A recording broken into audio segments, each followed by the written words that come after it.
اور ان کو جس جگہ سپر مارکیٹ ایمپیس مارکیٹ ہے، ایمپیس مارکیٹ پہ 17 سپٹمبر 1857 کو جو توپیں تھیں ان کے آگے ان کو باندھا گیا اور پھر ان کو گولے سے اڑا دیا گیا. تمام چیزیں بن چکی تھیں، تیار ہو گئی تھیں، یہ ساری کی ساری برٹش نے بنائی. اور ان کے ساتھ جو شروع میں تھے وہ جو ہے نا ہندو تھے، ان کے ساتھ ہندو رہے وہ. تو یہ تمام کی تمام برٹش نے بنائی، اور وہ بنائی اس لیے کہ انہیں یہاں رہنا تھا. انہوں نے سوچا بھی نہیں تھا کہ ان کو یہاں سے جانا پڑے گا.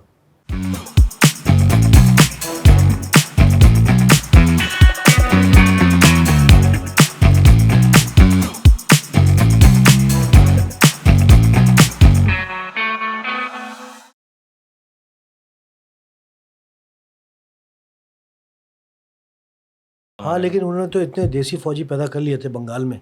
جب 1757 میں پلاسی کی جنگ ہوئی ہے اور نواب سراج الدولہ کو شکست ہوئی ہے تو انہوں نے تو اتنے سارے اپنے ہمدرد پیدا کر لیے تھے کہ بے انتہا. آپ دیکھیں نا کہ 50,000 فوج نے پورے بنگال پہ قبضہ کر لیا تھا. 50,000 برٹشر تھے. ہاں، اور جو باقی وہاں کے مقامی لوگ کو استعمال. ہاں پھر وہ مقامی لوگوں کو جو مقامی وہاں پر بھی ہندوؤں کا کردار تھا. بھائی ہندو جو سیٹ ہوتے تھے وہاں پہ انہیں کو ملایا تھا برٹشر نے. تو وہاں پر بھی انہوں نے یہی کیا تھا.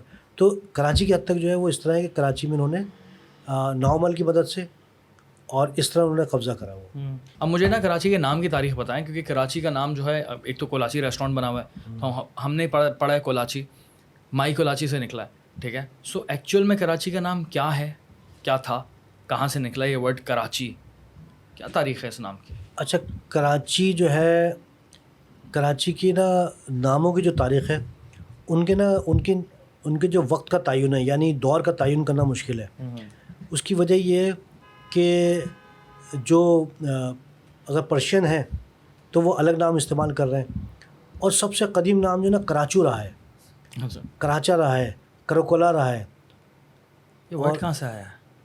بیسکلی جو بھی نیشن یہاں پر آتی تھی، فرض کریں گریک آ رہا ہے تو اپنا ورڈ یوز کر رہا ہے وہ، پرشین آ رہا ہے تو اپنا ورڈ یوز کر رہا ہے جو استعمال کر رہا ہے وہ.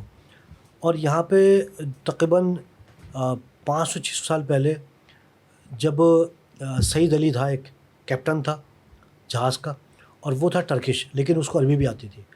اس نے لگ بھگ کوئی 1556 میں کتاب لکھی تھی، عربی میں کتاب لکھی تھی وہ. اس میں وہ خراچی لکھتا ہے. خراچی کے معنی ہوتے ہیں گدھا گاڑی کے.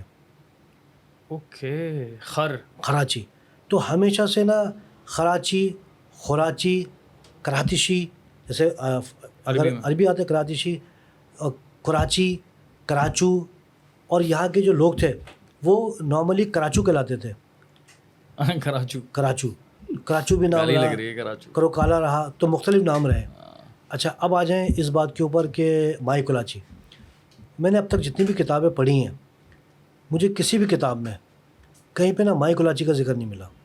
مائی کولاچی کا جو ذکر ملتا ہے وہ ملتا ہے لوک کہانی میں، یعنی جو یہاں کی مقامی لوک کہانی ہے اس میں ذکر ملتا ہے مائی کولاچی کا، کہ ایک عورت تھی مائی کولاچی جس کا شوہر جو تھا وہ شکار پر گیا سمندر میں اور وہ واپس نہیں آیا. ساول نام تھا اس کا. واپس نہیں آیا تو وہ اس کو ڈھونڈنے کے لیے سمندر میں گئی، اور وہ ایک یعنی اس کی کشتی جو ہے وہ ڈوب گئی تھی، اور وہاں پہ وہ گئی اور وہ اپنے شوہر کو لے کے آئی. یہاں پر یہ بلوچ لوک کہانی میں اس کے یہ کہانی چلتی ہے یہ. لیکن سندھ کے ایک بہت بڑے تاریخ دان ہیں نبی بخش بلوچ، یعنی وہ بہت بڑے ہسٹورین ہیں سندھ کے اندر. نبی بخش بلوچ جو ہیں وہ اپنی کتاب میں لکھتے ہیں اور اپنی جو ریسرچ ہے اس میں لکھتے ہیں کہ کوئی مائی کولاچی کا کوئی ایویڈنس نہیں ملتا. اب آپ دیکھیں کہ اتنی ساری کتابیں ہیں، یہ کوئی یعنی تقریباً کوئی 1890 کی کتاب ہے، کوئی 1872 کی کتاب ہے، اور اس سے پہلے کی کتابیں ہیں جو کہ فارسی میں لکھی گئی ہیں، عربی میں لکھی گئی ہیں. کسی بھی کتاب میں نا مائی کولاچی کا ذکر نہیں ہے. یعنی جو ہسٹورین کوئی بھی ہے اس نے کسی مائی کولاچی کا ذکر نہیں کیا. ہاں اتنا ضرور ہے کہ کراچی کا نام ایک گدھے سے نکلا ہے. یہ بڑا انٹرسٹنگ پوائنٹ ہے، کیونکہ یہاں گدھا گاڑیاں چلتی تھیں. آج بھی چلتی ہیں. بیسکلی ہوا یہ تھا کہ جب یہاں پہ جو سیاح آئے، عرب سے آئے یا ٹرکش سے آئے یا پرشین آئے، تو انہوں نے جب یہ جو لیاری کا علاقہ تھا یہاں پہ گدھا گاڑیاں دیکھی ہیں. تو خر کہتے ہیں گدھے کو، خراچی گدھا گاڑی. تو زیادہ یعنی میں جس پہ کنونسڈ ہوں، ٹھیک ہے، جس تھیوری پہ کنونسڈ ہے. ہاں، کیونکہ ظاہر بات ہے ایکچولی یہ سرکاری نیریٹو ہو گیا مائی کولاچی والا، اور یہ اتنا پاپولر ہو گیا ہے کہ لوگ کہتے ہیں کہ ہاں مائی کولاچی تھی. ہو سکتا ہے ہو, ہسٹورین کو نہ پتہ ہو, کیونکہ ہم تو اس میں بحث میں نہیں جا رہے ہیں نا. ہاں اس کا مطلب یہ نہیں کہ نہیں تھی, ہاں ہم بول ہی نہیں سکتے یہ چیز. مطلب یہ کہ ہم یہاں بیٹھ کے ہم فیصلہ نہیں کر سکتے, کیونکہ ہم تو فیصلہ کریں کتابوں کی بنیاد پہ کہ ہم نے کیا پڑھا ہے. اور ہم یہ دیکھ رہے ہیں کہ جی ایک اتنے بڑے ہسٹورین ہیں نبی عباس بلوچ, وہ بھی کہہ رہے ہیں کہ جی مائی کلاچی ایک لوک کہانی تو ہے لیکن اس کا حقیقت سے تعلق نہیں ہے. اب اللہ بہتر جانے کہ تعلق ہے یا نہیں, لیکن جب اتنے لوگ ایک بات پہ ایگری کرتے ہیں کہ جی یہ مائی کلاچی کے نام پہ رکھا گیا ہے, تو ہمیں کیا اعتراض ہے, یہ ہمیں کیا پرابلم ہے. صحیح بات ہے. بھائی ٹھیک ہے ہوگی, لیکن تاریخ کچھ اور کہتی ہے, اور ہمیں لوک کہانیوں پہ ایگری کرنا چاہیے کہ جی کیونکہ ایک نسبت ہو جاتی ہے, ایک محبت ہو جاتی ہے لوک کہانیوں سے. یہ تو ہے. اب جب لوگوں کو اس لوک کہانی سے محبت ہے اور اس پہ اگر وہ مائی کلاچی کہتے ہیں تو امن صدق میں اچھی بات ہے, کوئی حرج نہیں ہے, کوئی حرج کی بات نہیں, اس میں آبجیکشن کی کوئی بات نہیں ہے, بس اتنی سی بات ہے. That's good, that's good.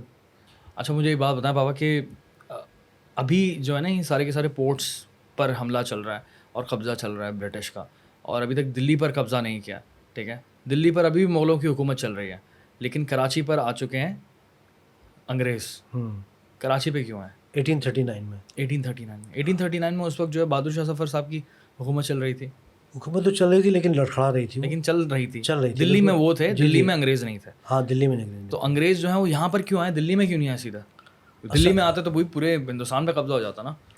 Karachi کی کیا اہمیت تھی؟ اصل میں جو برٹش کی جو اسٹریٹجی رہی, جو میں نے پہلے بتایا کہ ان کی رہی کوسٹل ایریا کو کور کرنے کی, سائڈوں سے گریں گے, کیونکہ سائڈوں سے جب وہ آئیں گے تو وہ آہستہ آہستہ چلیں. کولکتہ سے بنگال سے دہلی جانے میں ان کو 100 سال لگے, پورے 100 سال. جی 1757 میں بنگال پہ قبضہ کیا ہے پلاسے کی جنگ میں, اور 1857 میں دہلی پہ کیا, پورے 100 سال لگے ان کو. تو انگریز جو تھا نا وہ بہت تحمل سے, بہت سکون سے کام کرتے تھے, اور ان کی سب سے بڑی کوالٹی تھی کہ وہ جس جگہ قبضہ کرتے تھے وہاں کے لوگوں کو پتہ نہیں چلتا تھا کہ قبضہ کریں گے. نہ سندھ والوں کو پتہ تھا, نہ کراچی کو پتہ تھا, اور کراچی میں قبضہ بھی کر لیا تو وہ تالپوروں کو یہ یقین دلا رہے ہیں کہ نہیں جی ہم تو نہیں, ہم تو کچھ بھی نہیں کریں گے, ہم تو صرف تجارت کے لیے آئے. اور پھر سندھ پہ حملہ کر دیا فیبرری 1843 میں. تو یہ اس طرح کام کرتے تھے. کتنی بڑا دھوکہ ہے یہ. ہاں مطلب بڑا دھوکہ ہے, کیونکہ ٹالپور یہاں سے ٹالپوروں کو بھی ظاہر ہے اندازہ تو ہوگا کیونکہ ہسٹری دیکھ رہے ہیں وہ, لیکن بٹ اسٹل ایک بندہ آپ کے پاس چل کر آ رہا ہے, آپ کو وعدہ کر رہا ہے, ہاتھ ملا رہا ہے, کہہ رہا ہے کہ نہیں نہیں ہم کچھ بھی نہیں کرنے والے, بھائی ٹینشن نہیں لے, کچھ نہیں ہونے والا, اور پھر وہی ہو جائے کہ جو پچھلے 100 سال سے چلا آ رہا ہے. اصل میں اب تک جو دیکھتا ہوں میں, تو تاریخ میں تو یہ لکھا ہوا ہے جو ہسٹری میں کہ ظاہر بات ہے تالپور ایک حکومت کر رہے تھے, اور میرے خیال سے نا تالپوروں کو اندازہ ہوگا کیونکہ اتنے بڑے حکمران تھے, اور اتنی ظاہر بات ایک ریاست تھی سندھ جو تھی, تو ان کو اندازہ تو ہوگا, لیکن وہی توقع نہیں کر رہے ہوں گے. وہی سوچ رہے ہوں, میرے جو ذاتی خیال ہے وہی سوچ رہے ہوں گے کہ ٹھیک ہے برٹش تو کراچی آ گئے لیکن تجارت کرتے رہیں گے, شاید ہماری طرف نہیں آئیں گے. لیکن برٹش نے جو ہے پھر سندھ پہ بھی چلے گئے وہ. اب سوال یہ ہونا چاہیے کہ کراچی کیوں چوز کرا انہوں نے, کراچی کی کیا اہمیت تھی؟ ہاں کراچی کی ایکچوئل اہمیت یہ تھی کہ جو برٹشر جو تھے وہ اگر کولکتہ گئے یا سرنگا پٹم گئے یا بامبے گئے تو یہ صرف ان آبادی تک رہے. اب بامبے سے دہلی جو تھا وہ تقریباً 1300 کلومیٹر دور, کولکتہ سے زیادہ دور, اور کراچی سے بھی اتنی دور. ان سب جگہوں سے یہ گھیر کے پہنچنا چاہتے تھے پنجاب اور دہلی. تو کراچی کے لیے ان کا مسئلہ یہ تھا کہ ان کو اس دور میں بھی, یعنی اس وقت بھی 1830 ہو, 1831 ہو, 1839 ہو, اس وقت بھی مسئلہ رشیا کا تھا. اس وقت بھی مسئلہ یہ تھا کہ رشیا یا افغانستان کا اندیشہ یہ تھا کہ رشیا کراچی یا گوادر کی طرف نہ آ جائے. اس وقت بھی یہی ایشو تھا.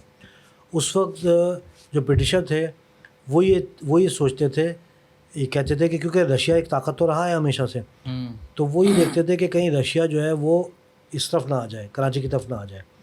اور برٹشر یہ چاہتے تھے کہ جب وہ یہاں کراچی سے انٹر ہوں, کراچی سے جائیں, تو پہلے تو ظاہر بات ہے وہ سندھ پہ قبضہ کریں گے, اور سندھ پہ جانے کے بعد ان کا بارڈر لگتا تھا جا کے ملتان پہ. ملتان تک جو اس وقت حکومت تھی وہ تھی رنجیت سنگھ کی, اور سندھ کا جو دوسرا بارڈر تھا جو بلوچستان سے لگتا تھا وہاں پر آگے افغانستان آ جاتا تھا. تو جو برٹشر تھے ان کو حملہ کرنا تھا افغانستان میں. اب افغانستان پہ حملہ کرنے کے لیے ان کے پاس کوئی راستہ نہیں تھا. ان کے پاس راستہ صرف اور صرف کراچی تھا. کراچی شارٹیسٹ وے تھا افغانستان پہنچنے کا, اور وہ افغانستان اس لیے پہنچنا چاہتے تھے کہ اس وقت یہ جو پشاور جتنا بھی علاقہ تھا، پشاور تک رنجیت سنگھ کی حکومت تھی، بنو تک تھی. ہاں تو وہی چاہتے تھے کہ وہ افغانستان پہنچیں اور وہاں سے پھر وہ آگے نکلیں. تو ان کا صرف جو پلان تھا، جو میں نے تمام بکس میں پڑھا ہے، وہ یہ تھا کہ وہ چاہتے تھے کہ وہ افغانستان پہ حملہ کرنے کے لیے کراچی کو استعمال کریں اور کراچی کا روٹ استعمال کریں. اور اس کے لیے انہوں نے جو بلوچ ریاستیں تھیں ان کو بھی اعتماد میں لیا ہوا تھا. اور ان کا مقصد صرف یہ تھا. جب انہوں نے کراچی پہ قبضہ کیا 1839 میں، تو پھر وہ سندھ پہ چلے گا 1843 میں، اور وہ ایک مضبوط سسٹم بنا کے بیٹھ گئے. پھر انہوں نے جب وہ رنجیت سنگھ مرا ہے، اس کے بعد وہ پنجاب میں انٹر ہو گئے. اوکے، بہت بڑی اسٹریٹجی تھی. ہاں، یعنی برٹش جو تھے وہ برٹش نے کہیں پہ بھی قبضہ کیا ہے، چاہے امریکہ پہ قبضہ کیا ہے یا کہیں پہ بھی قبضہ کیا ہے، بہت سکون سے کیا ہے، بہت اسٹریٹجی کے ساتھ بہت کیا ہے، سلو کیا ہے اور بہت سلو کیا ہے. اور وہ ہمیشہ قبضہ کرنے کے لیے گئے تھے وہ. اور ہمیشہ کامیاب بھی ہوئے ہیں بابا. ہاں، کیونکہ سلو چلے نا. جہاں حملہ کیا تو ایسا بھر کے حملہ کیا ہے کہ جی. حملہ کرنے سے پہلے انہوں نے تمام تر مخالف کی طاقت کو چیک کیا ہے. جہاں کہیں بھی گئے، اگر کہیں حریف طاقتور ہے تو اس کو وہاں پہ لڑایا ہے انہوں نے. حیدر علی کے دور میں، نواب سراج اللہ کے دور میں، یہاں پر خود سندھ میں انہوں نے بھائیوں کو لڑایا ہے. تالپوروں کے ایک بھائی، میں ابھی نام نہیں لوں گا میں، کہ ان کو برٹشر نے ساتھ ملا لیا ہینری پوٹنگا کے ذریعے. اس کو اپنے ساتھ ملا لیا ناؤمل کے ذریعے. اور ایک ان کے جو بھائی تھے تالپوروں کے، وہ برٹش سے مل گئے تھے. وہ برٹش نے ان کو یہ وعدہ کیا کہ جی ہم آپ کو امیر بنائیں گے. امیر کہلاتے تھے بیسکلی نا، کہ ہم آپ کو امیر بنائیں گے. تو اس لیے وہ جناب جو ایک تالپور سردار تھے، یعنی 4 بھائیوں میں سے ایک بھائی، وہ انگریزوں سے مل گئے. لیکن ان کو بھی انہوں نے کوئی امیر نہیں بنایا. کیوں؟ کیسے بناتے وہ؟ ڈرامہ تھا پورا. اچھا بابا، مجھے یہ بتائیں کہ کراچی جو ہے اس وقت سندھ کا کیپٹل ہے. پاکستان جب بنا تھا اس وقت پورے پاکستان کا کیپٹل تھا، پاکستان کا دارالحکومت تھا. اب جب ہسٹوریکلی بات کرتے ہیں کہ کراچی سندھ کا کیپٹل، یا پھر اس پورے بڑے صغیر میں اس کی کیا اہمیت تھی، کیپٹل کی اگر میں سمپل بات کروں تو وہ کیپٹل کب تک رہا ہے، کب رہا ہے؟ اچھا، برٹش سے پہلے 1843 سے پہلے کراچی کبھی بھی سندھ کا کیپٹل نہیں رہا، کبھی بھی نہیں رہا. اس کی وجہ یہ ہے کہ سندھ کا جو دارالحکومت ہے، یعنی اگر ہم پرانی ہسٹری دیکھیں تو ہم ٹھٹا کی دیکھ لیں گے، دیبل کی دیکھ لیں گے ہم، کہ جو اس کے دارالحکومت رہے. اور دیگر جو دور رہے ہیں محمد بن قاسم کے بعد، سما دور رہا، دیگر دور رہے، کلوڑوں کا دور رہا، تالپوروں کا رہا. تو جو شہر رہا کیپٹل، وہ یا تو حیدرآباد رہا یا ٹھٹا رہا، کراچی کبھی نہیں رہا. اچھا، کراچی اس لیے رہا کہ کراچی میں آبادی تھی ہی نہیں، کراچی تھا ہی نہیں، شہر تھا ہی نہیں.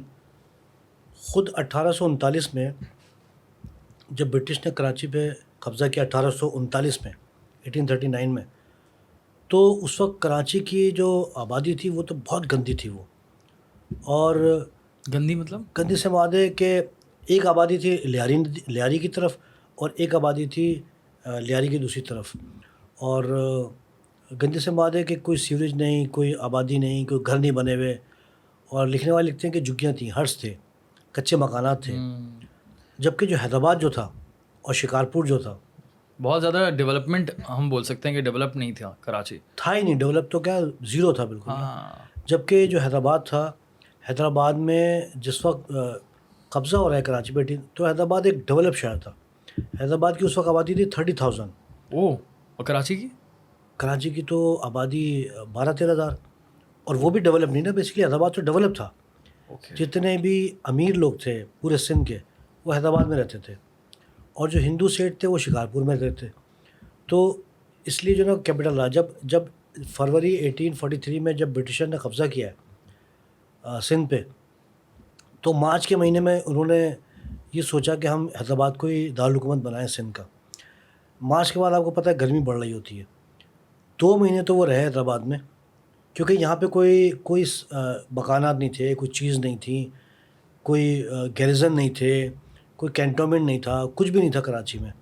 تو حیدرآباد تو بنا ہوا تھا، وہاں پر تو قلعہ بھی موجود تھا، گھر بھی بنے ہوئے تھے، روشن دان موجود تھے. تو برٹش نے سوچا کہ ہم حیدرآباد کو جو ہے اپنا دارالحکومت بنائیں. اور مارچ انہوں نے گزار لیا، اپریل انہوں نے گزارا. جب مئی کا مہینہ آیا اور جب گرمی ہوئی، تو پھر تو فوجی وہاں پریشان ہو گئے. 4 سنائپرز انہوں نے کہا کہ جی ہم تو یہاں نہیں رہ سکتے ہم. تو انہوں نے پھر ڈیسائیڈ کیا کہ جی ہم کراچی چلتے ہیں. چارلس نیپیر کون تھے؟ شارٹ میں بتائیے. چارلس نیپیر نے قبضہ کیا تھا جس وقت سندھ پہ قبضہ کیا تھا، تو جو فوج کو لیڈ کرا تھا میجر آؤٹرام اور چارلس نیپیر تھے. اوکے، یہ لوگ نیپیر روڈ جن کے نام پر ہے وہی ہیں؟ جی. تو وہ تھے چارلس نیپیر اور میجر آؤٹرام. فوج کو جو لیڈ کرا تھا وہ میجر آؤٹرام کرتا تھا، لیکن اس کو رپورٹ جو کرتا تھا آؤٹرام وہ چارلس نیپیر کو کرتا تھا. تو پھر وہ یہاں پر آئے، کراچی آئے. پھر انہوں نے ڈیسائیڈ کیا کہ اب ہم کراچی کو جو ہے نا باقاعدہ ہم یہاں ڈیولپ کرنا شروع کرتے ہیں ایز اے، کیونکہ برٹش کو یہاں رہنا تھا. تو ہسٹوریکلی جو کراچی تھا وہ کبھی بھی دارالحکومت نہیں تھا. اگر میں دیکھوں کہ ڈیولپمنٹ پراپر طریقے سے اگر کسی نے کیا تو وہ انگریزوں نے کیا. کراچی کو کیپٹل بنانے والے انگریز ہیں. ہاں وہ پھر ایک الگ ٹاپک ہے، لیکن کراچی کی دارالحکومت کی حد تک برٹش سے پہلے کراچی کبھی بھی ہسٹری میں دارالحکومت نہیں تھا سندھ کا. تو برٹش نے بنایا، وہ بھی گرمی کی وجہ سے. اور مجھے بتائیں کہ یہ برٹش آئے، ٹھیک ہے، اب میں نے کہیں کچھ اسٹوریز تو پڑھی ہیں کہ بغاوت بھی ہوئی تھی کراچی میں نا، ہاں، اور برٹش کے خلاف. تو اس کی کیا کہانی ہے، اس کی ڈیٹیل کیا ہے؟ اصل میں دو بغاوت ہوئیں. ایک تو بغاوت یہ ہوئی کہ جب 1839 میں جب کراچی میں آئے برٹشر، تب تو کوئی خاص مزاحمت نہیں ہوئی یہاں پر. لیکن 1843 میں جب پورے سندھ پہ قبضہ کر لیا انہوں نے، تو بلوچ میں جو بلوچ تھے، کلمدی قبائل تھے یا جوکھیو تھے ملیر میں، وہ یہاں پر حملہ آور ہونے کے لیے آئے تھے کراچی میں. اوکے، کہ بھائی ہم یہاں پہ نا برٹشر پہ حملہ کریں، بچانے کے لیے کراچی کو بچانے کے لیے. لیکن وہ کہتے ہیں کہ وہ حملہ کرنے تو آئے، لیکن وہ حملہ ہوا نہیں. اور کچھ لوگ کہتے ہیں کہ انہوں نے برٹشر پہ حملہ بھی کیا. لیکن میں نے جب اس کی تحقیق کی تو مجھے کوئی خاص اس کی تفصیل نہیں ملی. تو 1843 کے بعد برٹشر جو ہے وہ یہاں پہ آرام سے رول کرتے رہے. 1855 میں چیزیں بنانا شروع کر دیں، عمارتیں بنانا شروع کر دیں. 1860 تک تو بہت معاملہ چلا ہو گیا تھا. جو بغاوت ہوئی ہے، بڑی بغاوت جو یہاں کے حوالے سے بڑی بغاوت تھی، وہ یہ تھی کہ میرٹھ میں بغاوت ہوئی، یو پی میں، برٹش کے خلاف، جس کو کہ جدوجہد آزادی کہتے ہیں مسلمان، اور برٹشرز کو کہتے ہیں میوٹنی، غدر. ہاں، میوٹنی کہتے ہیں وہ. اور اس پہ بڑی کتابیں ہیں میوٹنی کے اوپر. تو جتنے بھی برٹشر نے یا ہندوؤں نے یا مسلمانوں نے کتابیں لکھی ہیں اس پہ میوٹنی کے اوپر 1857 میں، تو اس میں ظاہر بات ہے سندھ چونکہ ایک مرکزی حیثیت نہیں تھی، لہٰذا سندھ کا اتنا ذکر نہیں ہے ہی نہیں کتابوں میں. یہاں 1857 میں کیا ہوا کہ جب مئی میں وہاں بغاوت ہوئی، اور جون کا مہینہ بہت خطرناک گیا ہے پورے ہندوستان کے اندر پورا، کیونکہ بغاوت کا جو مرکز تھا وہ اتر پردیش تھا اور دہلی تھا. کیونکہ دہلی میں یہ لوگ کوشش کر رہے تھے نا آنے کی. ہاں بالکل، بیسیکلی تو قبضہ تو دہلی پہ کیا تھا نا. جب دہلی پہ قبضہ کیا تو بغاوت ہوئی میرٹھ میں، جو فوجیوں نے. دہلی پہ قبضہ کب کیا انہوں نے؟ 1857 میں، اسی مہینے. اچھا، یہی ٹائم چل رہا، یہی ٹائم تھا. تو وہ جو بغاوت ہوئی تھی میرٹھ کی جو چھاونی میں ہوئی تھی، جو بہت زوردار ہوئی تھی، اور وہ پوری بغاوت پھیلی تھی دہلی، الہ آباد، جھانسی، پورے اتر پردیش کے اندر. اتر پردیش ایک بہت بڑا صوبہ تھا، اور وہاں ریاستیں بھی تھیں ہندوؤں کی. تو وہ جو بغاوت چلی وہ بہت زوردار چلی وہ. اور اس میں تو یعنی جو خود برٹشر لکھتے ہیں وہ لکھتے ہیں اپنی کتابوں میں کہ دہلی سے دیکھیے، اور فتح پور سیکری جو دہلی قریب ہے، وہاں پہ درختوں پہ لاشیں لٹکی ہوتی تھیں مسلمانوں کی، جگہ جگہ. اور خاص طور پہ برٹشر لٹکاتے تھے لاشیں نا. اور انہوں نے لکھا بھی ہے کہ ہم لٹکاتے تھے. ہاں بالکل، کتابوں میں لکھا ہے انہوں نے. اور وہ جو وہاں جو بغاوت ہوئی وہ بہت بڑی بغاوت ہوئی. جب وہاں بغاوت ہو رہی تھی تو کراچی میں جو انتظامیہ تھی، جو برٹشر تھے، ان کو یہ خوف تھا کہ یہاں پر بھی بغاوت نہ ہو جائے. اچھا، بغاوت کا خدشہ حیدرآباد یعنی تالپوروں کی طرف سے کم تھا کیونکہ ڈسٹینس بہت بڑا تھا، لیکن خدشہ تو موجود تھا، چاہے وہ بلوچستان سے ہو یا، کیونکہ ایک کلچر پیدا ہو گیا نا. تو یہ نیوز مل رہی ہوگی کہ یار وہاں چل رہا ہے، ہمیں بھی کرنا چاہیے. ہاں، ہمیں موٹیویشن مل جاتی ہے نا کہ یہاں پر نہ ہو جائے. اب انہوں نے کیا کرا کہ یہاں پر ایک اقدامات کیے کراچی میں، اور کراچی میں سرویلنس بڑھا دی اور لوگوں کا جمع ہونا کر دیا. اور اس کے بعد جو مختلف چیزیں بکنی تھیں ان کو کنٹرول میں کر دیا، خاص طور پہ گندک وغیرہ ہے جو بم بن سکتی ہیں، چیزیں بن سکتی ہیں، یہ انہوں نے کی. اچھا، ایک بغاوت ہوئی 13 سپٹمبر 1857 کو، اور وہ بغاوت جو ہے وہ ان کتابوں میں ذکر ہے اس کا، بغاوت کا. اور یہ جو عثمان دموی صاحب ہے انہوں نے لکھا، یہاں پر ایک اخبار چھپتا تھا سندھ کوسٹ کے نام سے. اس اخبار نے اس پوری بغاوت کو رپورٹ کیا تھا بعد میں. اس وقت تو سینسرشپ لگی ہوئی تھی. اچھا، بغاوت کیا تھی کہ جو یہ صدر کا ایریا ہے 1857 تک، یعنی ان کو تو 1843 سے اور 57 یہ تقریباً بن گئے 13 سال. اس 13 سال میں جو برٹش نے سب سے پہلا کام کیا تھا وہ کام کیا تھا کینٹونمنٹ کا بنانا. اور جو صدر کا ایریا تھا یہ اس پورا ایریا کینٹونمنٹ کا تھا. جو آپ صدر کا پورا ایریا دیکھتے ہیں تو یہ کینٹونمنٹ کا تھا. یہاں پر فوجی رہا کرتے تھے اور بیریکس تعمیر ہو گئی تھی, سب چیزیں ہو گئی تھیں, تو فوجیاں رہ رہے ہوتے تھے. یہاں پر کیا تھا کہ یہاں پر ایک بامبے انفینٹری تھی 14, 15, 16 نمبر کی. اس انفینٹری کے لوگوں نے یہ اندرون خانہ میٹنگ کری کہ ہم برٹش کے خلاف یہاں بغاوت کریں اور جو یورپینز ہیں ان کو ماریں, یہاں پہ ان پہ اٹیک کریں, ان کو ہم اٹیک کریں اور یہاں پہ ہم کلنگ کریں, کیونکہ ہم یہ کریں گے تو شاید یہ ایک ریٹیلیشن ہو جائے گی. یہ لوگ اپنی میٹنگ کر رہے تھے. یہ تو کہیں سے ایک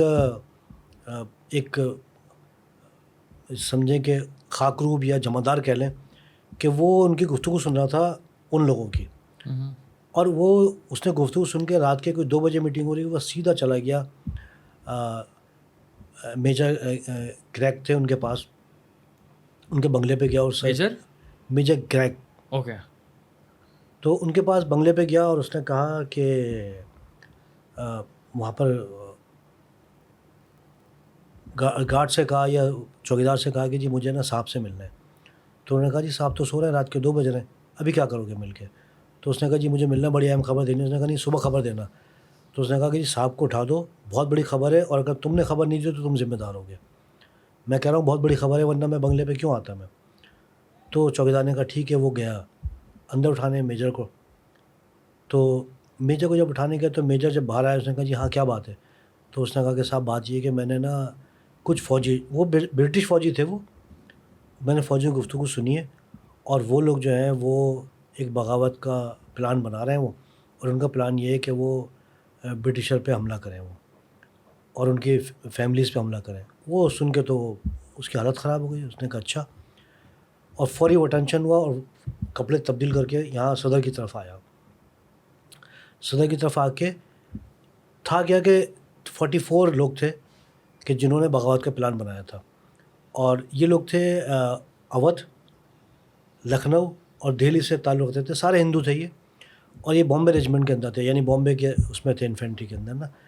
تو ان لوگوں نے جب یہ پلان بنایا تو یہ تمام کے تمام ان علاقوں سے تعلق رکھتے تھے یہ, اور انہوں نے کہا کہ جی جب وہاں پر یہ ہو رہا ہے تو ہم بھی یہاں کریں گے یہ.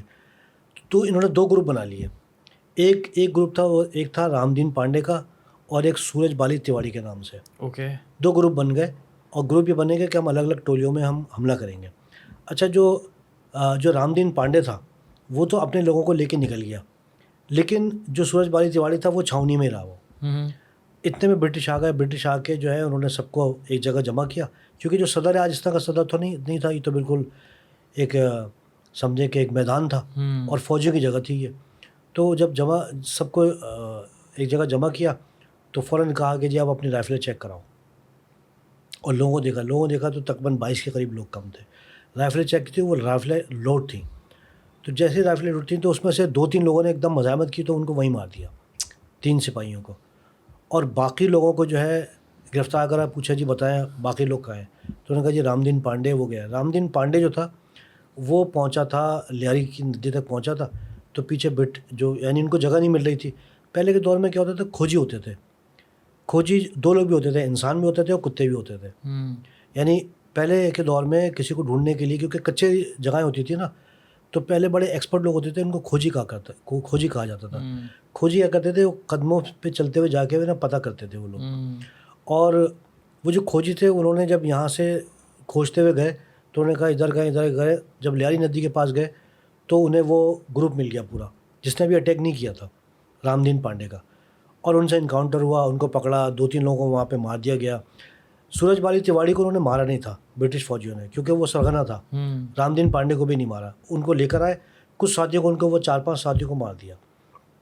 باقی لوگوں کو لے کر آئے, یعنی 13 کا ہوا ہے, 14 کو لے کر آ گئے. 14 کو, یعنی 14 دوسرے دن 14 لگ گئی تھی 13 کی بات. 14 سپٹمبر 1857 جب ان کو لے کر آئے تو لا کے پیش کیا گیا تو فوراً کورٹ مارشل کیا گیا, اور کورٹ مارشل کے بعد فیصلہ ہوا کہ جی ان کو پھانسی دے دی جائے. تو 17 سپٹمبر 1857 کو جس جگہ سپر مارکیٹ ہے یہاں پر کچھ لوگ ایسے تھے, انہوں نے کہا جی ہم اس میں شریک نہیں تھے, ان کو چھوڑ دیا کورٹ مارشل کے لیے, ان کو مارا نہیں. لیکن بتاتے ہیں کہ تقریباً کوئی 14 لوگوں کو گلٹی یا میوٹینی کا پایا گیا، اور ان کو جس جگہ super market M P S market ہے، ایم پی ایس مارکیٹ پہ 17 سپٹمبر 1857 کو جو توپیں تھیں ان کے آگے ان کو باندھا گیا اور پھر ان کو گولے سے اڑا دیا گیا.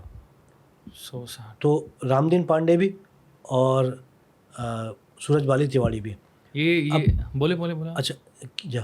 نہیں آپ تو جب ان کو مار دیا گیا، اور اس کے بعد ان کے جو باقی جو لوگ تھے ان کسی کے لاش کے ٹکڑے کرے، 4 ٹکڑے کرے، کسی کو کہیں پھینکا گیا عوام کو دکھانے کے لیے.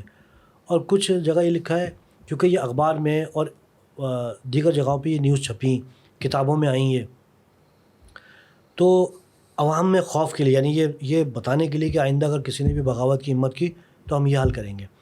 اور ان کے جو ٹکڑے کر دیے لاشوں کے، ان لوگوں کے، اور جن کے جو بم سے اڑ گئے تھے. یعنی بم کی تعداد کوئی 14 بتاتا ہے، کوئی 8 بتاتا ہے، الگ الگ تعداد ہے، لیکن 8 سے 14 کے قریب لوگ تھے جن کو بم سے اڑایا. اب ان کے ٹکڑے ہو گئے بم سے، تو ان کو الگ الگ پھینک دیا گیا. کراچی میں ظاہر بات ایک خوف و ہراس ہو گیا. باقی جو بھی لوگ تھے وہ تو برٹش کے آگے کہاں ہوتے، سوچ بھی نہیں سکتے تھے. یہ جب معاملہ ہو گیا اور جب سب کچھ ہو گیا تو اب ظاہر بات ان کی فیملیز جو دہلی میں تھیں یا اودھ میں تھیں یا لکھنؤ میں تھیں، کیونکہ وہاں سے ان لوگوں کا تعلق تھا، تو وہاں ظاہر بات ان کو اطلاع مل گئی ہوگی.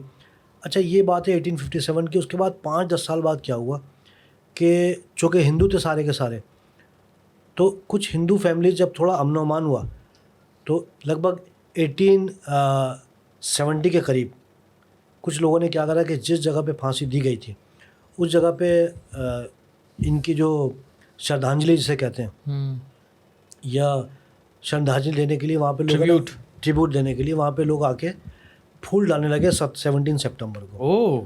اور پہلے سال کچھ لوگ آئے، پھر اس کے 2 سال بعد کچھ اور لوگ آئے. اب یعنی 10 سالوں میں کیا ہوا کہ 10 سالوں کے اندر یا 12 سالوں کے اندر وہ ایک ہے نا فیسٹیول سا ہونے لگا وہاں پر. تو برٹشر نے جب دیکھا کہ یار یہ ہو کیا رہا ہے، یہ تو شہید ہو گئے ہیں.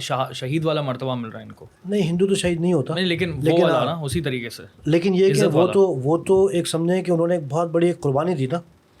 یعنی اگر کراچی کے حساب سے قطع نظر کیا جائے تو اس وقت ظاہر بات سب ہندوستان تھا، تو ہندوستان کے حوالے سے تو انہوں نے ایک بہت بڑا کام کیا. بہت بڑا کام. یعنی وہ کام جو ہندوستان میں ہو رہا تھا وہ انہوں نے یہاں پر کیا. وہ and we don't know about ہم.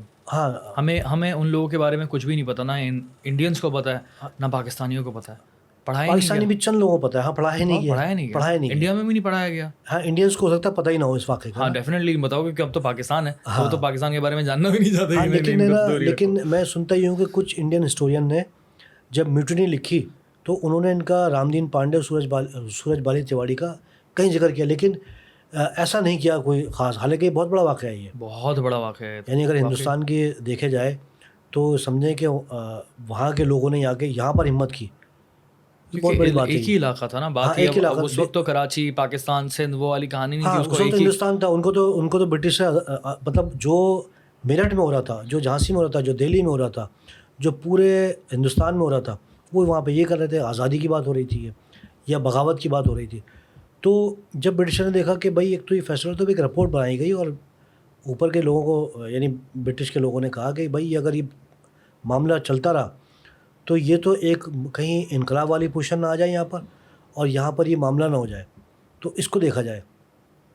تو 1885 کے اندر پھر یہ طے ہونا شروع ہوا کہ بھئی یہاں پر اس کو ختم کیا جائے. پبلک کو وہاں پہ آنے سے منع کر دیا گیا.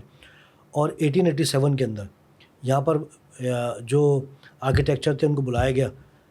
ایک چیز آپ دیکھو کہ جو امپریس مارکیٹ ہے یا ٹاور ہے یا ٹرینٹی چرچ ہے، جتنے بھی جگہیں ہیں ان میں ایک تکون سا بنا ہوا ہے. اور یہ جو آرٹ ہے یہ گوتھک آرٹ کہلاتا ہے. یہ گوتھک آرٹ، یس. تو جو آرکیٹیکچر تھا، جو بھی آرکیٹیکچر تھے، آرکیٹیکٹ جو تھے، اس آرکیٹیکٹ نے یہ ڈیزائن کیا. برٹشر نے اس کو کہا تو ان آرکیٹیکٹ نے اس میں ان سے کہا گیا کہ یہاں پر آپ ایک مارکیٹ بنائیں جہاں پر برٹش کی جو ایلیٹ کلاس ہے وہ یہاں پر آئے گی، خریداری کرے گی. تو اس نے یہاں پر دکانیں، گھنٹہ گھر، یہ سب چیزیں یہ سب اس نے بنائی ہیں. Empress market. اور 1887 میں اس کی تعمیر شروع ہوئی، 1890 میں کمپلیٹ ہو گئی تھی. اور جو اس کے اوپر گھنٹہ گھر بنایا ہے کیونکہ یہ تو بگ بین کی طرح ہے یہ اور بہت بڑا ہے. تو یہ جو نا بنایا اس لیے تھا کیونکہ اس وقت ان کے ذہن میں یہ تھا کہ یہ جو گھڑی ہے اگر کوئی کلفٹن سے بھی دیکھے یا کوئی اگر جیل روڈ سے دیکھ رہا ہو تو یہ گھنٹہ کا نظر آ رہا ہو یہ جیسا بگ بین کے اندر ہے. یا برٹشر نے کہیں جگہ کیا اٹلی میں ہے, اسپین میں اس طرح کا ہے. تو ہائٹ انہوں نے اس وقت کے حساب سے اتنی رکھی کہ یہ بہت بڑا, اور آج بھی دیکھیں تو ایک بڑا اسٹرکچر ہے, بڑا ہے. تو وہ جو نا یہ ہوا یہ, تو وہاں پر پھر یہ ایمپریس مارکیٹ کا یہ ہوا کہ چیز ختم ہو گئی, پھر ایمپریس مارکیٹ بن گئی ہے. آپ کہہ رہے ہیں کہ اس فیسٹیول کو ختم کرنے کے لیے, کاؤنٹر کرنے کے لیے انہوں نے ایمپریس مارکیٹ بنائی. ہاں, اور جو برٹش فوجی تھے, جو ایلیٹ کلاس تھی, ان کے لیے شاپنگ کی جگہ بنائی ہے. اچھا, اب چیز یہ ہے کہ بعض لوگوں کو یہ نہیں پتا کہ ایمپریس کیا چیز ہے. یہ ایمپریس کا مطلب کیا؟ ہاں, یہ امپریس والا نہیں ہے, یہ EMPRESS ہے امپریس. اچھا, امپریس کے معنی کیا ہیں کہ جو ملکہ وکٹوریہ تھی, جب اس پہ انڈیا پہ قبضہ کیا ہے برٹشر نے, تو اس وقت ملکہ وکٹوریہ تھی. ملکہ وکٹوریہ جس ملکہ وکٹوریہ کہلاتی تھی, جارج 6 تھے وہ تھے. تو برٹش پارلیمنٹ نے ملکہ وکٹوریہ کو ایک ٹائٹل دیا اور وہ تھا امپریس کوئین کا. اور جو پارلیمنٹ میں ٹائٹل پاس ہوا وہ ہوا تھا امپریس آف دا انڈیا. میں نے پڑھا تھا اس کا مطلب تو مہارانی بنتا ہے. مہارانی, ہاں, مہارانی مارکیٹ. جی Empress market, Empress of the India.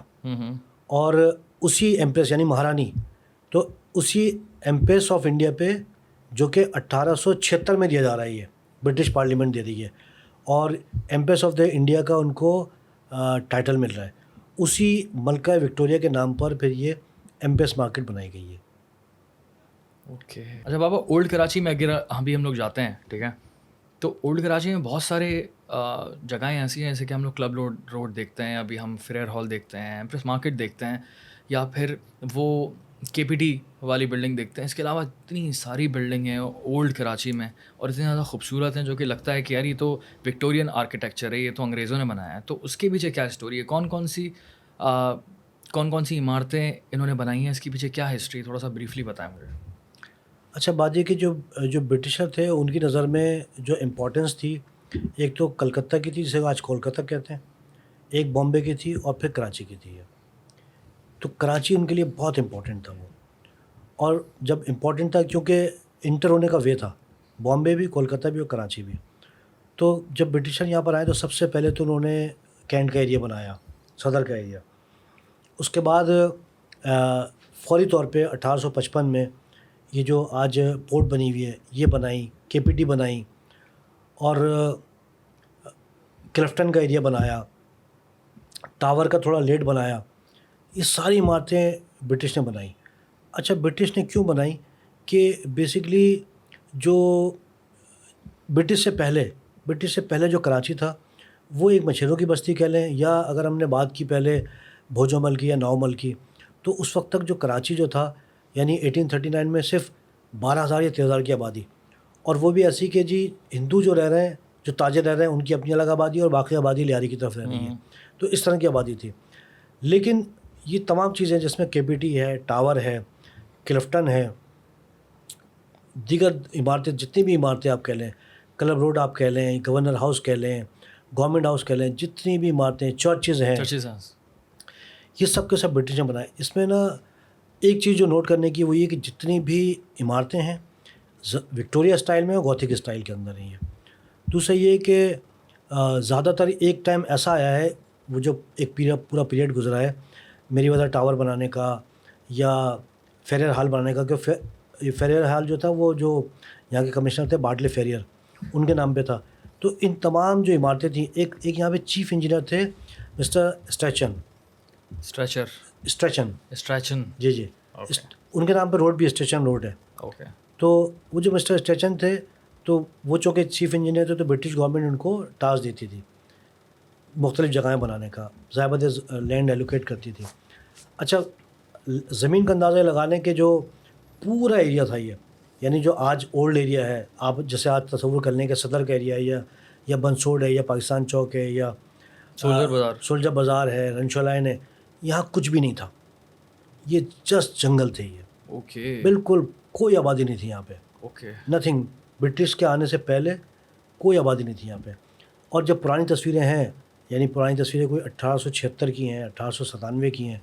تو جو ان تصویریں یہ ان کتابوں میں موجود ہیں وہ جو ان تصویروں میں آبادی نہیں ہے کوئی. تو یہ برٹشوں نے یہ بنانی شروع کی اور ایک کیٹیگری بنانی شروع کی انہوں نے. اور آپ یہ دیکھیں کہ جو بلڈنگز آپ کو ملے گی، کنسٹرکشن ملے گی، یا تو وہ برٹش کی بنائی ہوئی ملے گی یعنی میجورٹی میں، اور انہی کے نام پہ ملے گی. کوئی کلیکٹر کے نام پر ہے، مسٹر بولٹن جو کلیکٹر تھے کسٹم کے، تو بولٹن مارکیٹ ان کے نام پہ ملے گی. میرے ویدر ٹاور بھی آفیسر کے نام پہ ملے گی. اسٹیشن بھی ملیں گے، پریڈی ملے گا. پریڈی جو ہے نا آفیسر تھے یہاں پہ. ہاں، تو جتنے بھی برٹش آفیسر تھے یہ ساری بلڈنگیں، روڈ، آبادیاں ان کے نام پر ہیں کیونکہ بنایا برٹش نے. اور دوسری جو اگر نام ملے گا وہ ملے گا ہندوؤں کا، اور تیسرا نام ملے گا وہ ملے گا پارسیوں کا. تو برٹشر نے جو بنایا وہ یہ دیکھ کے بنایا کہ جی ہم اپنے لیے ایک ہائی کلاس ایک ہم آبادی بنا رہے ہیں. اور یہ جو برٹش کا ایریا تھا لیاری، چونکہ لیاری تو ایک صدیوں سے آباد تھا نا، لیاری کے علاوہ جتنی بھی آبادی تھی وہاں پر ایسا نہیں تھا کہ کوئی بھی جو ہے جیسے آج وہ چائنا کٹنگ ہوتی ہے یا آج زمینوں پہ قبضے ہو رہے ہیں، تو اس دور میں تو تصور بھی نہیں تھا کہ کوئی آگے کوئی وہاں پہ جگہ بنا لے، یعنی سولجا بازار ہو یا کوئی سی بھی جگہ ہو، تو وہ تو اس دور میں تصور نہیں تھا. تو یہ سب چیزیں بناتے چلے گئے. آپ دیکھیں کہ 1888-1890 تک کراچی کمپلیٹ ہو چکا تھا، اولڈ کراچی. اس کنسٹرکشن کمپلیٹ ہو گئی تھی. ہاں، مطلب کہ ٹاور بھی بن گیا تھا. 30-40 سال کے اندر پورا کراچی بنا دیا تھا اگر اس طرح سے دیکھا جائے تو. یعنی 19 سینچری جو آئی ہے، 19 جو ہے 1895 1898 تک یہ تمام عمارتیں، سینٹ پیٹرک ہے، ٹرینٹی چرچ ہے، کلفٹن ہے، ٹاور ہے، اور سولجا بازار کا ایریا ہے، یہ تمام چیزیں بن چکی تھیں، تیار ہو گئی تھیں. یہ ساری کی ساری برٹش نے بنائی. اور ان کے ساتھ جو شروع میں تھے وہ جو ہے نا ہندو تھے، ان کے ساتھ ہندو رہے وہ. تو یہ تمام کی تمام برٹش نے بنائی، اور وہ بنائی اس لیے کہ انہیں یہاں رہنا تھا. انہوں نے سوچا بھی نہیں تھا کہ ان کو یہاں سے جانا پڑے گا. زبردست. اچھا، ایک اور یہ جو عمارتوں کی جب ہم ذکر کر رہے ہیں بنانے کا، تو آپ جب عمارتیں دیکھیں اور ان کا اسٹائل دیکھیں اور ان کے پتھر کا استعمال دیکھیں، تو یہ پتھر آپ کو سندھ میں کہیں نظر نہیں آئے گا. جو یلو کلر کا پتھر ہے یہ پتھر آپ کو کہیں نظر نہیں آئے گا. یا پھر بلوچستان؟ نہیں، بلوچستان میں بھی نہیں ہوتا پتھر. یہ بیسکلی جو راجستھان ہے، جس سے راجپوتانہ پہلے کہا کرتے تھے، تو راجپوتانہ کی خود ایک بہت بڑی ہسٹری ہے. راجپوتانہ میں بیفور پارٹیشن 19 ریاستیں تھیں، اور 19 ریاستوں میں راجا مہاراجا اور ان کے محل. تو جو راجستھان ہے وہاں پر محل بنانا، حویلیاں بنانا اور ان پتھروں کی بنانا، یہ 1000-1500 سال سے تھی چیزیں یہ. تو اسی لیے وہاں پر آج بھی اتنے سارے محل ہیں. ہاں بالکل، جودھ پور میں، ادے پور میں، جے پور میں آپ کو سب جگہ ملیں گی. تو یہ جو پتھر ہے یہ یلو پتھر ہے یہ پتھر آیا جودھ پور سے ہی ہے. اور برٹش نے کیا کرا کہ جب برٹش کو سب چیز چاہیے تھیں تو برٹش نے یہ چیزیں وہاں دیکھی ہوئی تھیں، تو برٹش نے راجستھان سے یہ پتھر منگوائے یلو والے. اور اب اس کے لیے کاریگر تو سندھ میں تھے نہیں یا کراچی میں تھے نہیں یہ، تو کاریگر بھی وہاں سے جو مارواڑی لوگ تھے، مارواڑی تاجر اور مارواڑی ماہرین، مارواڑی زبان بولنے والے، چاہے وہ ہندو تھے یا مسلمان تھے، وہ لوگ پھر کراچی شفٹ ہوئے وہ لوگ. اور وہ اس کنسٹرکشن کے کام سے برٹش کے ساتھ جڑے ہیں وہ. یعنی بیفور پارٹیشن مارواڑی مسلم، مارواڑی ہندو یہاں بہت تھے ادھر نا. تو یہ جو پتھر ہے یہ جودھ پور سے آیا. اور جو کالا پتھر ہے، یعنی جو کالا پتھر ہے وہ جنگشائی سے آیا. کون سا کالا پتھر؟ کہیں پہ کہیں کالے کالے پتھر بھی استعمال ہوئے ہیں، زمینوں پہ استعمال ہوئے ہیں، کہیں اور استعمال ہوئے ہیں.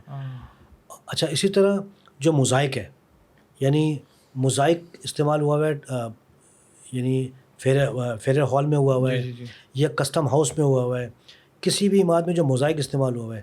تو یہ موزائک تو انڈیا میں نہیں بنتا تھا. یہ موزائک میں بہت پہلے سے بہت آگے ہیں اٹالین، بیلجیم، یہ جو لوگ تھے یہ بہت پہلے سے، یعنی 2000 سال کی. اور دیکھیں فرعون کے دور میں جو موزائک ہے بندہ دیکھ کے دنگ رہ جائے، 3000 سال پرانا موزائک. تو یہ لوگ موزائک میں آ گئے تھے. تو جتنا موزائک لگا ہوا ہے جتنے بھی اولڈ میں، وہ سارا بیلجیم سے امپورٹ ہوا تھا وہ. مطلب ان کا پلان تھا عیاشی کرنے کا پورا نا؟ عیاشی نہیں، مطلب یہ کہ رکنے کا، سکون کرنے کا، چل کرنے کا. ہاں نہیں، لیکن ایک چیز یہ بنا رہے تھے نا. یہ آپ دیکھو نا کہ جو چیز بنائی ہے مثال کے طور پہ، اگر اور اتنی محنت سے بنائی ہے اور اتنے پکا کام ہے کہ آج تک کھڑی ہوئی ہیں. اگر کے پی ٹی کی بلڈنگ بنا رہے ہیں، بیسکلی کراچی جو تھا وہ بامبے کے ماتحت تھا. بامبے پہلے قبضہ ہوا تھا، اور بامبے پورٹ اور کے پی ٹی پورٹ ایک ہی ایڈمنسٹریشن ہوتی تھی. اب کے پی ٹی کی جو بلڈنگ ہے اس بلڈنگ کو جب بنایا تھا تو اس کے آرکیٹیکٹ نے, اس کے معمار یعنی کانٹریکٹر نے کہا تھا کہ یہ 500 سال کے لیے ہے. اوہ, اور آپ دیکھ لیں آج کہ اتنی اسٹرانگ ہے وہ کہ واقعی 500 سال کے لیے مینٹین اس کو نہیں کر رہے, لیکن جتنی اسٹرانگ ہے, جتنی بڑی بڑی اس کی اینٹیں لگی ہوئی ہیں, چیزیں لگی ہوئی ہیں, پتھر لگے ہوئے ہیں, وہ واقعی 500 ایئرس کے لیے بالکل معمار سینان کی طرح جو ٹرکی میں تھا. تو یہ پورا سلسلہ یہ تھا کہ پتھر وہاں سے آیا جودھ پور سے, اور ماہرین بھی وہاں سے آئے, کاریگر بھی وہاں سے آئے, اس کی کٹنگ کرنے والے بھی وہاں سے آئے. اور یہ جو چوکنڈی کا قبرستان ہے, چوکنڈی کے قبرستان میں جو قبریں دیکھتے ہیں اس پہ جو پوری کشیدہ کاری اور ڈیزائننگ ہوئی ہوئی ہے, یہ سب راجستھان کے لوگوں کی ہوئی ہے. کیونکہ یہ روٹ ملتا تھا نا یہاں سے, مونا باؤ سے, عمر کوٹ سے, تو راستہ جاتا تھا راجستھان. آج بھی ہے لیکن آج بند بھی کیا ہوا ہم نے. پہلے بہت تھا, پہلے تو اوپن تھا, بارڈر تھا نہیں یہ. تو یہ کاریگر سارے راجستھان اور یہاں سے بہت دور بھی نہیں ہے. اگر ہم لوگ بائی روڈ دیکھے بھی تو کچھ گھنٹوں کے اندر آپ ادھر پہنچ جائیں گے انڈیا کے اندر, یہاں سے کراچی سے. اور یہ روڈ پورا جو روٹ ہے یہ بنانے والے انگریز تھے. جی جی, زبردست بھائی. اچھا, اگر کراچی کی ہم لوگ بات کرتے ہیں تو یہاں پر ٹرینوں کا نظام کراچی میں وہ بھی انگریزوں نے بنایا. اب اس کے پیچھے کیا ہسٹری ہے, کب بنایا, کہاں تک یہ ٹرینوں کی پٹریاں انہوں نے ڈالی, کیونکہ یہ جو ٹرانسپورٹیشن کی ہم لوگ بات کرتے ہیں, ہم لوگ تو اس کی امپورٹنس آج تک نہیں سمجھ پائے کہ روڈ کی, ٹرین کی کتنی زیادہ امپورٹنس ہے. کیونکہ اکانومی اس سے پوری چلتی ہے بھائی, کاروبار پورا اس سے چلتا ہے. تو انہوں نے آج سے 150 سال پہلے سوچا ہوا تھا کہ یار یہ بڑی ضروری چیز ہے, اس کے اوپر سب سے پہلے کام کرنا ہے. تو مجھے اس کا تھوڑا سا بتائیں کہ یہ ٹرین کس طرح سے, ٹرینوں کا نظام کس طرح سے بنایا ہے. اور کراچی کی بات کر رہا ہوں اسپیسیفکلی کہ یہ پٹریاں کہاں کہاں تک جا رہی ہیں. اچھا, کراچی میں جو بیسیکلی ہم چونکہ کراچی کی بات کر رہے ہیں, ہم کراچی میں جب برٹش تھے تو کراچی کی جو تجارت تھی برٹش سے بھی پہلے, وہ پورا پنجاب کا جو مال تھا وہ کراچی سے ایکسپورٹ ہوتا تھا باہر کے علاقوں میں. برٹشر جب آئے تو انہوں نے ایک پلان یہ بنایا کہ کراچی سے ریلوے لائن ڈالی جائے, اور وہ ریل لائن جو ہے وہ ملتان کو ٹچ کرے, ملتان سے پھر وہ دہلی کو ٹچ کرے, اور دہلی سے وہ پہلے امرتسر ٹچ کرے پھر دہلی ٹچ کرے. مطلب لاہور, ملتان سے لاہور. ملتان, لاہور, امرتسر اور دہلی. اچھا, انہوں نے یہ اس لیے کیا کہ دہلی سے بامبے پورٹ جو ہے وہ دور اور رکاوٹیں بہت دہلی سے, اور دہلی سے کولکتہ بہت دور اور رکاوٹیں. لیکن یہ دہلی سے جو کراچی کا راستہ تھا اس میں کوئی رکاوٹ نہیں ہے, سارا میدانی علاقہ ہے. کس طرح کی رکاوٹ ہے؟ رکاوٹ سے مادے کہ کہیں دریا آ رہا ہے, کہیں پہاڑ آ رہا ہے, کہیں کچھ آ رہا ہے. تو یہ جو دہلی سے یہاں تک کا راستہ ہے اس میں کوئی پہاڑ نہیں ہے یہاں پر. اگر آپ دہلی سے کراچی آئیں تو آپ کو سارا میدان ملے گا. ایسا ہی ہے, کوئی پہاڑ نہیں ملے گا, کوئی دریا نہیں ملیں گے, کوئی سمندر نہیں ملے گا. مطلب دریا تو ملیں گے لیکن چھوٹے. لیکن یہ کہ جو دہلی ہے, دہلی سے بامبے پورٹ کے لیے بڑی رکاوٹیں ہیں, پہاڑی ہیں, کیونکہ دہلی سے راستہ راجستھان سے ہوتا ہوا جاتا ہے. اوکے, راجستھان پہلے آئے گا پھر بامبے آئے گا. تو دہلی سے بامبے تو ٹرین ہوگی نا؟ ہاں, لیکن وہ تو سفر لمبا تھا, کلومیٹر برابر تھے. یعنی دہلی سے جو بامبے ہے وہ تقریباً 1350 کلومیٹر, اور دہلی سے کراچی وہ تقریباً 1250 کلومیٹر. تو انہوں نے یہ دیکھا کہ ہم اگر جو بھی پیداوار ہے پنجاب کی, بیسیکلی پنجاب ایک تو بہت بڑا پروڈیوسر ہے نا, چاہے کپاس ہو, چاہے گندم ہو, کوئی بھی چیزیں ہوں, اور سندھ سے بڑا پروڈیوسر, تو انہیں تجارت اٹھانی تھی وہاں ان علاقوں کی اور دنیا میں ایکسپورٹ کرنی تھی. اور جو پورا یو پی کا علاقہ تھا وہ کور کرتا دہلی. تو انہوں نے جو ترقی دی وہ اس پوری ریلوے لائن ڈالی. آپ دیکھیں کتنا بڑا پیسہ خرچ کیا. یعنی جو ریلوے لائن وہ 1865 میں 70 میں ڈال گئے, تو گورنمنٹ آف پاکستان تو اس کے بعد ڈال ہی نہیں سکی 150 سال بعد بھی. تو اس کی انویسٹمنٹ ریلوے لائن ڈالنا اور اس کے لیے پیسہ لگانا, انجن, یہ تمام کے تمام جو ہے یہ برٹشر نے کرے. اور مین مقصد جو ان کا تھا, یعنی یہاں سے ریلوے لائن جو ہے وہ بلوچستان بھی جا رہی ہے, اور یہاں سے ریلوے لائن جو ہے وہ پنجاب بھی جا رہی ہے. وہ تو ریلوے لائن کو ان کا ڈالنے کا مقصد تھا ایک تو فوجیوں کے سامان کی ترسیل, یعنی کراچی ٹو دہلی اور دہلی ٹو یہاں پر. جب میں اس میں اس کے ایک اور ریزن بتاؤں میں کہ جب ہے نا سندھ کی بامبے سے علیحدگی کی تحریک ہو رہی تھی, تو جو سندھ کی کمیٹی تھی, یعنی راؤنڈ ٹیبل کانفرنس تھی لنڈن میں 1931 میں, تو جو یہاں سے لوگ گئے تھے, سر غلام حسین عنایت اللہ اور سر شاہ نواز بھٹو, انہوں نے برٹشر کو وہاں پر لنڈن میں جو اٹریکشن دی تھی وہ یہ کہا تھا کہ جی جو ریلوے لائن ہے جو کراچی سے ڈلی ہوئی ہے جو دہلی تک جاتی ہے، ہم اس کو مزید ترقی دیں گے ہم، اور ہم اس تجارت کو فروغ دیں گے ہم. یعنی ایک یہ ان کا ایک آرگومنٹ تھا، یعنی کہ ایک سافٹ آرگومنٹ تھا. تو بیسکلی اس کے علاوہ کوئی راستہ نہیں تھا نا. آپ کو اگر کوئی سامان موو کرنا ہے، یعنی اپنی آرمی کی چیز موو کرنی ہے، تو اس سے اچھی کوئی چیز نہیں تھی. دوسرا یہ کہ ایک جو خود کراچی ہے، ریلوے تو جو انہوں نے چلائی کراچی میں انہوں نے ٹراموے چلائی تھی. کراچی میں ٹرامیں چلتی تھیں. ایسٹ انڈیا کمپنی کے نام سے ایسٹ انڈیا ٹراموے کراچی میں قائم ہو گئی تھی. اور وہ کہاں سے تھی؟ کیماڑی سے لے کے صدر تک پورا کراچی سب سے پہلے. ہاں اس زمانے کا. ہاں کیونکہ بیسکلی ٹرامیں تو یو کے میں چل ہی رہی تھیں، یو ایس اے میں بھی چل رہی تھیں، یورپ کے اور کنٹریز میں بھی چل رہی تھی. تو وہ یہ تو ان میں پہلے سے آگے تھے. تو انہوں نے ٹرامیں بھی چلائیں یہاں پر. اور سب سے پہلے انہوں نے یعنی ٹرام جو تھی پہلے تو ایسٹ انڈیا ٹراموے ہوئی، پھر جناب کراچی ٹراموے ہوئی. تو ٹراموے کی کمپنیاں چینج ہوتی رہیں. پہلے تو ایسٹ انڈیا جب تھی تو وہ اون کر رہی تھی. پھر ایسٹ انڈیا کو تو بیک کر دیا نا، کیونکہ جو ٹائٹل تھا ایسٹ انڈیا کمپنی کا وہ برٹشر نے 1857 کے بعد بیک کر لیا تھا. تو پھر کیا ہوا کہ پھر جو بامبے گورنمنٹ تھی وہ اس کی مالک بن گئی تھی. اور جب میں ٹرین سے ہٹ کے بات کر رہا ہوں میں کہ جب ٹرامیں چلی ہیں کراچی میں، تو ٹرامے میں تو بھاپ کے انجن چلتے تھے، یعنی وہ چلتے تھے. تو اس سے جو ہے جب ٹرام چلتی تھی اور وہ کیماڑی سے ہوتی ہوئی آ رہی ہے اور ٹاور سے ہوتی ہوئی صدر ہوتی ہوئی سب جگہ جا رہی ہے، تو اس میں شور کرتی تھی.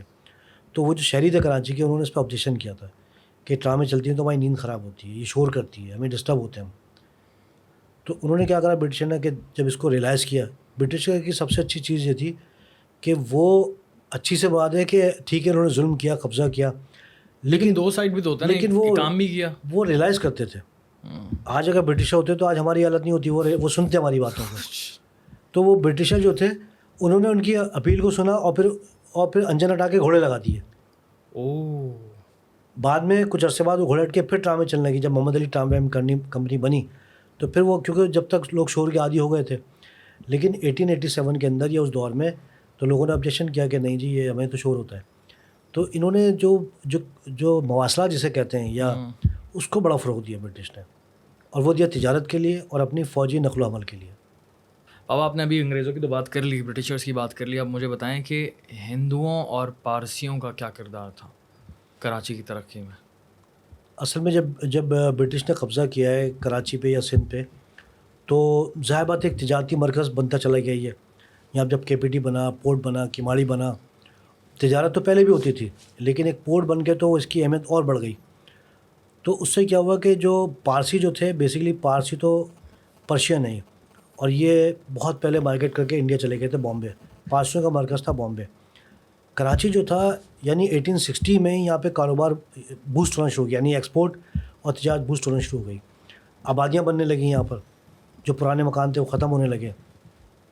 ہندو یہاں پہلے سے موجود تھے.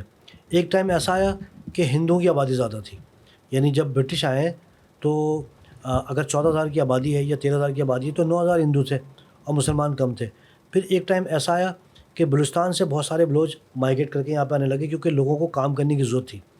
یہاں پر آٹے کی مل بھی بن گئیں، یہاں پہ پورٹ پہ بھی کام کرنا ہے، لوڈنگ پہ بھی کام کرنا ہے. صرف پورٹ کے لیے لوگ چاہیے تھے اتنے سارے. تو ایک ٹائم جابس کریٹ ہو گئیں بہت ساری. تو ایک ٹائم ایسا آیا کہ 1870 کے اندر مسلمانوں کی تعداد بڑھ گئی کراچی کے اندر. اب جو تاجر تھے وہ جو شکارپور کے تاجر تھے یا جو بزنس مین سندھ کے تھے، بیسکلی سندھ میں جو ایک ذات رہی ہے لوہانہ، عامل ہیں یا دیگر لوگ ہیں، بھائی بند، یہ صدیوں سے تجارتی لوگ رہے ہیں، پیسے والے رہے ہیں صدیوں سے، اور ان کا کام تجارت کا ہی رہا ہے. تو یہ لوگ شکارپور حیدرآباد سے یہاں پر آ گئے، کراچی کی طرف آ گئے. پھر کیا ہوا کہ کراچی میں پورے ہندوستان سے لوگ تاجر یہاں پر آنے لگے، کیونکہ ایک پورٹ بن گئی تھی نا یہاں پر، اور ایک بزنس کے مواقع ہو رہے تھے، اور بہت تیزی سے گرو کرنے لگا یہ، یعنی اس کی آبادی بہت تیزی سے بڑھنے لگی. تو جو ہندو تاجر تھے جتنے، خاص طور پہ پنجاب سے، متحدہ پنجاب، وہاں سے بھی لوگ آنے لگے. سندھ کے تو ہندو پہلے سے موجود تھے. اس کے بعد جب یہ 1911 کی جو سینسز ہوئے ہیں، اس سینسز کو میں دیکھتا ہوں تو بڑا میں حیران ہوتا ہوں میں، کیونکہ اس دور میں یو پی سے بھی ہندو مائیگریٹ کر کے آ رہے ہیں. یو پی سے، راجپوتانہ سے تو سے بھی آ رہے ہیں، اور بامبے سے بھی آ رہے ہیں، تو جو آتے کون تھے؟ بزنس مین آتے تھے. اب دو کلاس تھی, ہندو اور پارسی. یہ تو بزنس مین آتے, پارسی تو پیورلی, یعنی پارسی تو کبھی کوئی مزدوری کرتا ہی نہیں نا, وہ تو سمجھے کہ بالکل ہائیلی لوگ. اور رچرڈ برٹن ایک بہت بڑے رائٹر رہے ہیں, انہوں نے پوری انڈیا کی ہسٹری لکھی ہے. تو وہ پارسی کے لیے لکھتے ہیں, رچرڈ برٹن بھی اور الیگزینڈر بیلی بھی. وہ پارسی میں لکھتے ہیں کہ پارسی آر ان سندھ اور India like the Jewish in the UK. کاروبار کی وجہ سے. ہاں, بیسکلی وہ کوئی طنز میں نہیں کہہ رہے, لیکن ان کی ایک حیثیت کا تعین کر رہے ہیں وہ. تو یہ جو پیریڈ رہا ہے پورا برٹش کا, اس میں نا ہندو آنا شروع ہوئے. اب آپ دیکھیں کہ یہاں پر 1860 کے اندر, 1870 میں, 1880 کے اندر ایک ہندو کا بہت انفلوئنس ہو گیا, پیسے ہو گیا یہاں پر. جب یہ دور آیا ہے, اس دور میں یعنی آپ 1880 کہہ لیں یا 90 کہہ لیں, یہاں پر 34 مندر تھے کراچی کے اندر, 34 مندر, اور مسجدیں جو ہیں تقریباً 22 کے قریب تھیں. تو یعنی ہندو اتنے زیادہ تھے یہاں پہ, جگہ جگہ مندر تھے. رینچو لینڈ میں تھے, کلفٹن میں تھے, یا سی سائڈ پہ تھے. پھر جو آج PNSC بلڈنگ بنی ہے یہاں پر مندر تھا. تو مندر ہی مندر بنے ہوئے تھے. ہندوؤں کی ہسٹری پر نا اور تھوڑا سا مجھے بتائیے. اچھا, مندر ہی مندر بنے ہوئے تھے ان کے نا. تو ہندو کا اتنا انفلوئنس تھا. پھر دوسرا پیسے والے تھے. جب بھوجمل نے ان کو اسٹارٹ کیا تھا کراچی کو, تب سے یہاں پر ہندو رہ رہے تھے ادھر نا. اچھا, رہ تو بہت پہلے سے رہے تھے, کیونکہ یہ تو سمجھیں کہ ایکچوئل نیٹیو ہیں سندھ کے جو ہندو ہیں, ایکچوئل نیٹیو تو یہی ہیں, صدیوں سے یہی رہ رہے تھے یہ. تو یہ انہوں نے تجارت کو بڑھانا شروع کیا. اور یہ جو پیریڈ آیا ہے 1870 1880 کا, اس سے پھر تمام انڈیا کے بڑے بڑے لوگ یہاں پر آ کے رہنے لگے. پھر کچھ کے جو لوگ تھے, جس میں کہ خوجہ کہتے ہیں, جن سے قائد اعظم تعلق رکھا کرتے تھے, یا جو کاٹھیا واڑ کے لوگ تھے, سارے بزنس مین یہاں پر آنے لگے. میمن آ کے رہنے لگے, کھتری لوگ آ کے رہنے لگے. تو یہاں پر ہے نا تمام کاروباری لوگ جو تھے وہ یہاں لگے. تو دو طبقے ہو گئے یہاں پر.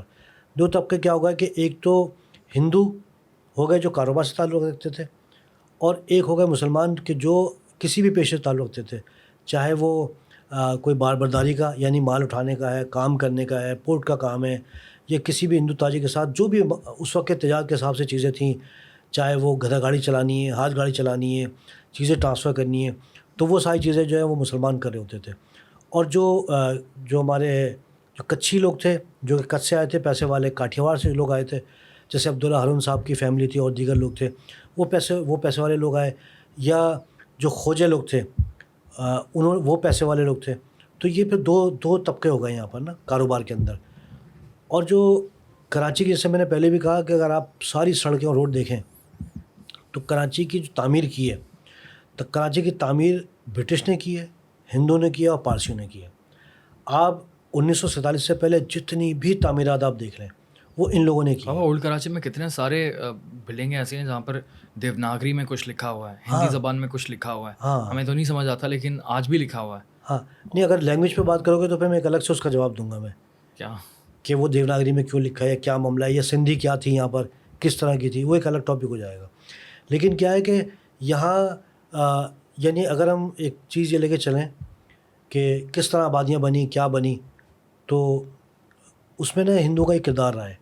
اور جو پارسی تھے, اب آپ دیکھیں نا کہ اگر آپ ہندوؤں کے مندر کا بتا رہے تھے, بہت بڑے بہت پرانے مندر بھی ہیں یہاں. ہاں, بیسکلی نا پتہ نہیں میں نے پہلے کہا ہے نہیں کہا, لیکن پہلے یہ کہ اگر ہم جو اینشینٹ ہسٹری کی ہم بات کرتے ہیں تو جو ہندوؤں کا عقیدہ ہے اور ہندوؤں کی کتابوں میں لکھا ہے, وہ یہ لکھا ہے کہ جی کراچی میں جو آمد تھی یعنی بہت پہلے, اب وہ وقت کا تعین نہیں ہے کہ 2000 سال پہلے, مجھے نہیں پتا کہ رام بھگوان جو تھے ان کا پیریڈ کس دور کا ہے, 3000 سال پہلے یا 4000 پہلے, اس کا آئیڈیا نہیں ہے. تو ہندو کے عقیدے کے مطابق یا ان کی ہسٹری کے مطابق جو یہ جو آرام باغ ہے, جیسے آج ہم آرام باغ کہتے ہیں, اور جہاں پر آج مسجد بنی ہوئی ہے, اس کو نا رام باغ کہا کرتے تھے, یعنی رام کا باغ. اور اس جگہ پر آ کے جو بھگوان رام یا سیتا, وہ یہاں پر قیام انہوں نے کیا تھا ہنگلاج جانے کے لیے. بہت بڑی دیوی ہیں ہنگلاج بلوچستان میں, تو وہاں ان کو جانا تھا, تو وہاں انہوں نے قیام کیا تھا کراچی میں رام نے. ابھی اس میں مطلب ظاہر بات ایک ورژن ان کا ہندوؤں کا ہے, تو اس کی بڑی قدیم ہسٹری رہی ہے.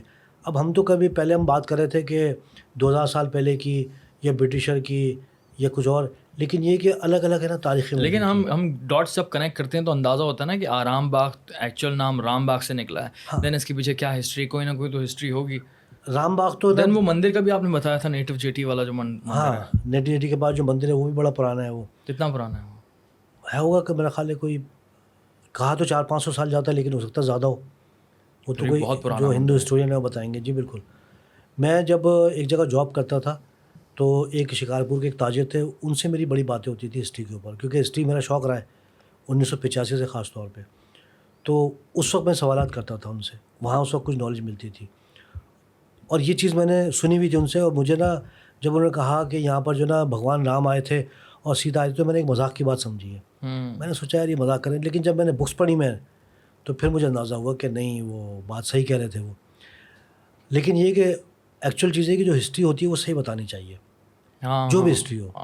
اب اگر یہاں پہ فرض کریں کہ ان کی ایک متبرک یا ایک محترم شخصیت ہیں جو بھگوان رام ہے, اگر وہ آئے تھے رہے تھے تو اس میں کوئی حیرانی پریشانی کی بات نہیں ہے. وہ اپنی ایک ہسٹری بیان کر رہے ہیں. تو جب ہم یہ بیان کرتے ہیں کہ جی کہ 500 سال پہلے 600 سال پہلے مچھروں کی بستی تھی, تو یہ تو بات اس سے بھی پہلے کی ہو رہی ہے, یعنی اس سے بھی قدیم بات ہو رہی ہے. تو ہندوؤں کا جو یہاں تعلق رہا ہے وہ بڑا قدیم رہا ہے وہ. اور جب ایک ٹائم ایسا آیا تھا کہ جو برٹشر تھے یہاں پہ کراچی میں, ہندو تھے اور پارسی تھے. اب ظاہر بات ہے جو بندہ جہاں رہتا ہے وہ اپنا تحفظ چاہتا ہے. تو 1927 کے اندر ہندو اور پارسیوں میں ایک نا میوچل ایگریمنٹ ہوا تھا, ایک سوشل کانٹیکٹ ہوا تھا, اور یہ ہوا تھا کہ ہم دونوں مل کے شہر کو بنائیں گے اور ہم دونوں رول کریں گے. اور اس کے تحت وہ کسی اور کو آنے نہیں دیتے تھے وہ. یعنی آپ دیکھو کہ جو بھی آپ کو شہر میں ملے گا, یا تو آپ کو عمارت برٹش کی بنائی ہوئی ملے گی, یا پارسی کی ملے گی, یا ہندو کی ملے گی. اور آپ کو دھرم شالہ ایسی جگہ کہ جو اردو میں مسافر خانہ جسے کہتے ہیں. تو مغلوں کے دور میں یا اس سے پہلے مسافر خانہ ہوتا تھا کہ کہیں باہر سے قافلے آ رہے ہیں, وہ ٹھہر گئے, ان کے رات کے سونے کا بندوبست, رہنے کا بندوبست. اور مغلوں کے دور میں تو کہیں فری ہوتا تھا مسافر خانہ. ہندوؤں کے بھی ایک قدیم روایت ہے یہ دھرم شالے کی. تو کراچی میں تقریباً کوئی 15 سے 18 دھرم شالے تھے. ان میں کیا ہوتا تھا دھرم شالے میں کہ جو پرشین جو ایران سے قافلے آتے تھے وہ لوگ ٹھہرتے تھے, جو ہندو لوگ آتے تھے وہاں پہ ٹھہرتے تھے, اور ان کو کھانا فری دیا جاتا تھا. پارٹیشن سے بس تھوڑا پہلے کراچی میں ہندوؤں کی آبادی کتنی تھی؟ اچھا, بات یہ کہ جو 1941 ہے, جو بیفور پارٹیشن جو آخری پاپولیشن سینسس ہوا تھا جو ہوا تھا وہ 1941 میں ہوا تھا. 1941 میں جو کراچی کی آبادی تھی وہ تھی 3,86,655, اور اس میں 50% آبادی ہندوؤں کی تھی. 50%. اور اس میں پھر برٹشر تھے, پھر پارسی تھے, جین تھے, سکھ تھے. تو 42% یعنی 8% یہ لوگ تھے. 50% تھے جو مسلمان تھے وہ 42% تھے. اور وہ مسلمان بھی جو 42% تھے اس میں لیاری کے مسلمان تھے, جو لیاری کا علاقہ ہے, اور جو رنچو لین میں یا کھارا در میں یا سولجا بازار میں جو مسلمان رہا کرتے تھے, جو کافی سارے ہندوستان سے بھی آئے تھے, جو آپ نے بتایا. اور پھر جو مسلمان یہاں پہ جو گوٹ بنے ہوئے تھے کراچی میں, جیسے لانڈی میں گوٹ ہیں, کورنگی میں ہیں, ملیر میں ہیں, یہاں پہ سب چھوٹے چھوٹے گوٹ بنے تھے. جیسے لالو کھیت ہے, یہ گوٹ ہوتا تھا حاجی لالو کے نام سے. ناز آباد ایک گوٹ ہوتا تھا گبول فیملی کا. تو یہ سارے گوٹ بنے ہوئے تھے یہ. تو یہ تقریباً سمجھ لیں کہ کھنڈو گوٹ ہے, یا چکرا گوٹ آپ سنتے ہو, یا بھنگوریا گوٹ ہے, سفورا گوٹ ہے. یہ گوٹ ایسے ہوتے تھے کہ یہاں پر میں پاپولیشن پہ سینسس پہ بتا رہا ہوں میں کہ یہ ان میں شامل تھے یہ. اچھا, ان گوٹوں میں ہم اس وقت کے تصور سے جائیں آج کو چھوڑ کے تو تقریباً 150 لوگ 100 لوگوں کا گوٹ ہوتا تھا. ان کا کام ظاہر بات ہے کاشتکاری ہوتا تھا, وہ لوگ کاشتکاری کرتے تھے. ملیر تو ایک اچھی خاصی آبادی تھی, لیکن وہ بھی گوٹوں کی شکل میں تھا. ملیر کوئی شہر نہیں تھا, اور جو بلوچ تھے وہ پھیلے ہوئے تھے. اور بیفور پارٹیشن بہرحال یہ آبادی تھی مسلمانوں کی. تو اس وقت ہندوؤں کی آبادی بڑھ گئی تھی, یعنی نان مسلم کی آبادی ہو گئی تھی کوئی 58% اور مسلمانوں کی 42%. اوکے جی, زبردست.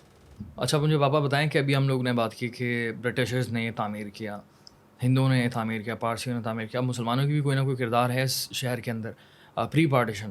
تو مجھے بتائیں کہ اس میں کیا کہتا. خالد نہال کے بارے میں ہم لوگ سنتے ہیں, ہم لوگ سندھ مدرسۃ الاسلام کے بارے میں بھی سنتے ہیں کہ وہ مسلمانوں نے تعمیر کیا, یا پھر اس کے علاوہ اور کوئی چیزیں ہیں. تو مجھے اس کی بھی ڈیٹیلز بتائیں پلیز. اچھا, بات یہ کہ جو کنسٹرکشن ہوئی ہے جو برٹش نے کی یا ہندو نے کی یا پارسی نے کی.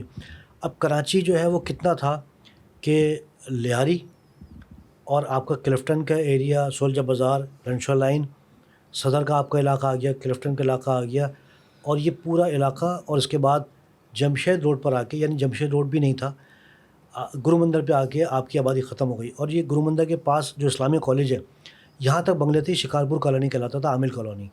تو ہمارا شہر جو اتنا تھا, یعنی اس تھا, بیچ میں آ گیا بنس روڈ, پاکستان چوک اور دیگر علاقے.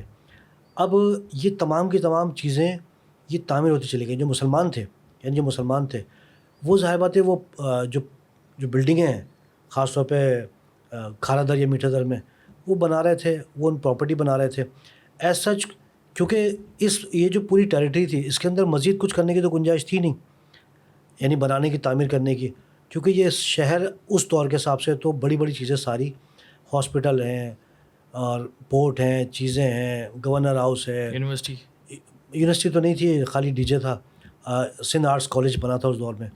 تو یہ سب چیزیں تو برٹش نے اور ہندوؤں نے بنا لی تھی اور پارسیوں نے بنا لی تھی. اب آ جائیں خالق دینہ ہال.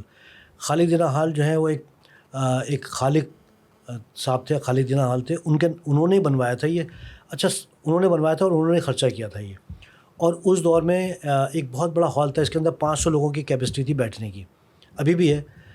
اور خالق دینہ ہال بالکل مسلمان ایک شخصیت نے بنایا, بڑی عظیم شخصیت نے. اور خالق دینہ ہال کی ایک تاریخ یہ رہی ہے کہ اس کو برٹش نے بحیثیت عدالت استعمال کیا بعد میں. مولانا محمد جوہر پہ جب بغاوت کا کیس بنا, یعنی مولانا محمد جوہر نے جب برٹش کے خلاف تقریر کی تو ان کو اریسٹ کر کے خفیہ طور پہ, یعنی 3 دن کے لیے ڈسپیئر ہو گئے تھے, اور برٹش ان کو یہاں پر لے کر آئے تھے کراچی میں, اور خالق دینہ ہال میں ایک عدالت لگی تھی اور یہاں پر ان پہ کیس چلا تھا. خالق دینہ ہال کی ایک بڑی ہسٹری ہے. یہ جو آج جو جیل بنا ہوا ہے, سینٹرل جیل بنا ہوا ہے, یہ بھی اسی دور میں 1870 یہ جو پیریڈ ہے, یعنی جو پورا پیریڈ ہے 1860 سے لے کے اور 80-82 تک, یہ سب جیل جو ہے وہ اس زمانے میں شہر سے باہر تھا. یہ ہاں, انہوں نے یہ سوچا تھا کہ بھائی شہر سے باہر ہوگا. تو یہ سینٹرل کا بھی سینٹرل ہے. ہاں بالکل سینٹر کا بھی. تو یہ سینٹرل جیل بھی بن چکا تھا. تو جو مولانا محمد جوہر کے اوپر کیس چلا تھا خالق دینہ ہال میں, اور آپ چونکہ وکیل تھے, بیرسٹر تھے, UK سے پڑھا ہوا تھا, تو آپ نے اپنا کیس خود ہی لڑا تھا. تو یہ بنی تھی عمارت خالق دینہ ہال.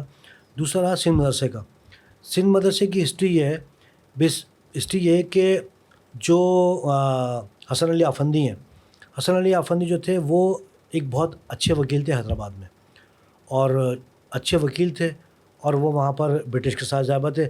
جو بھی کوئی وکیل ہوتے ہیں, جو لوگ ہوتے ہیں, ان کا انسانی کے ساتھ تعلق بن ہی جاتا ہے.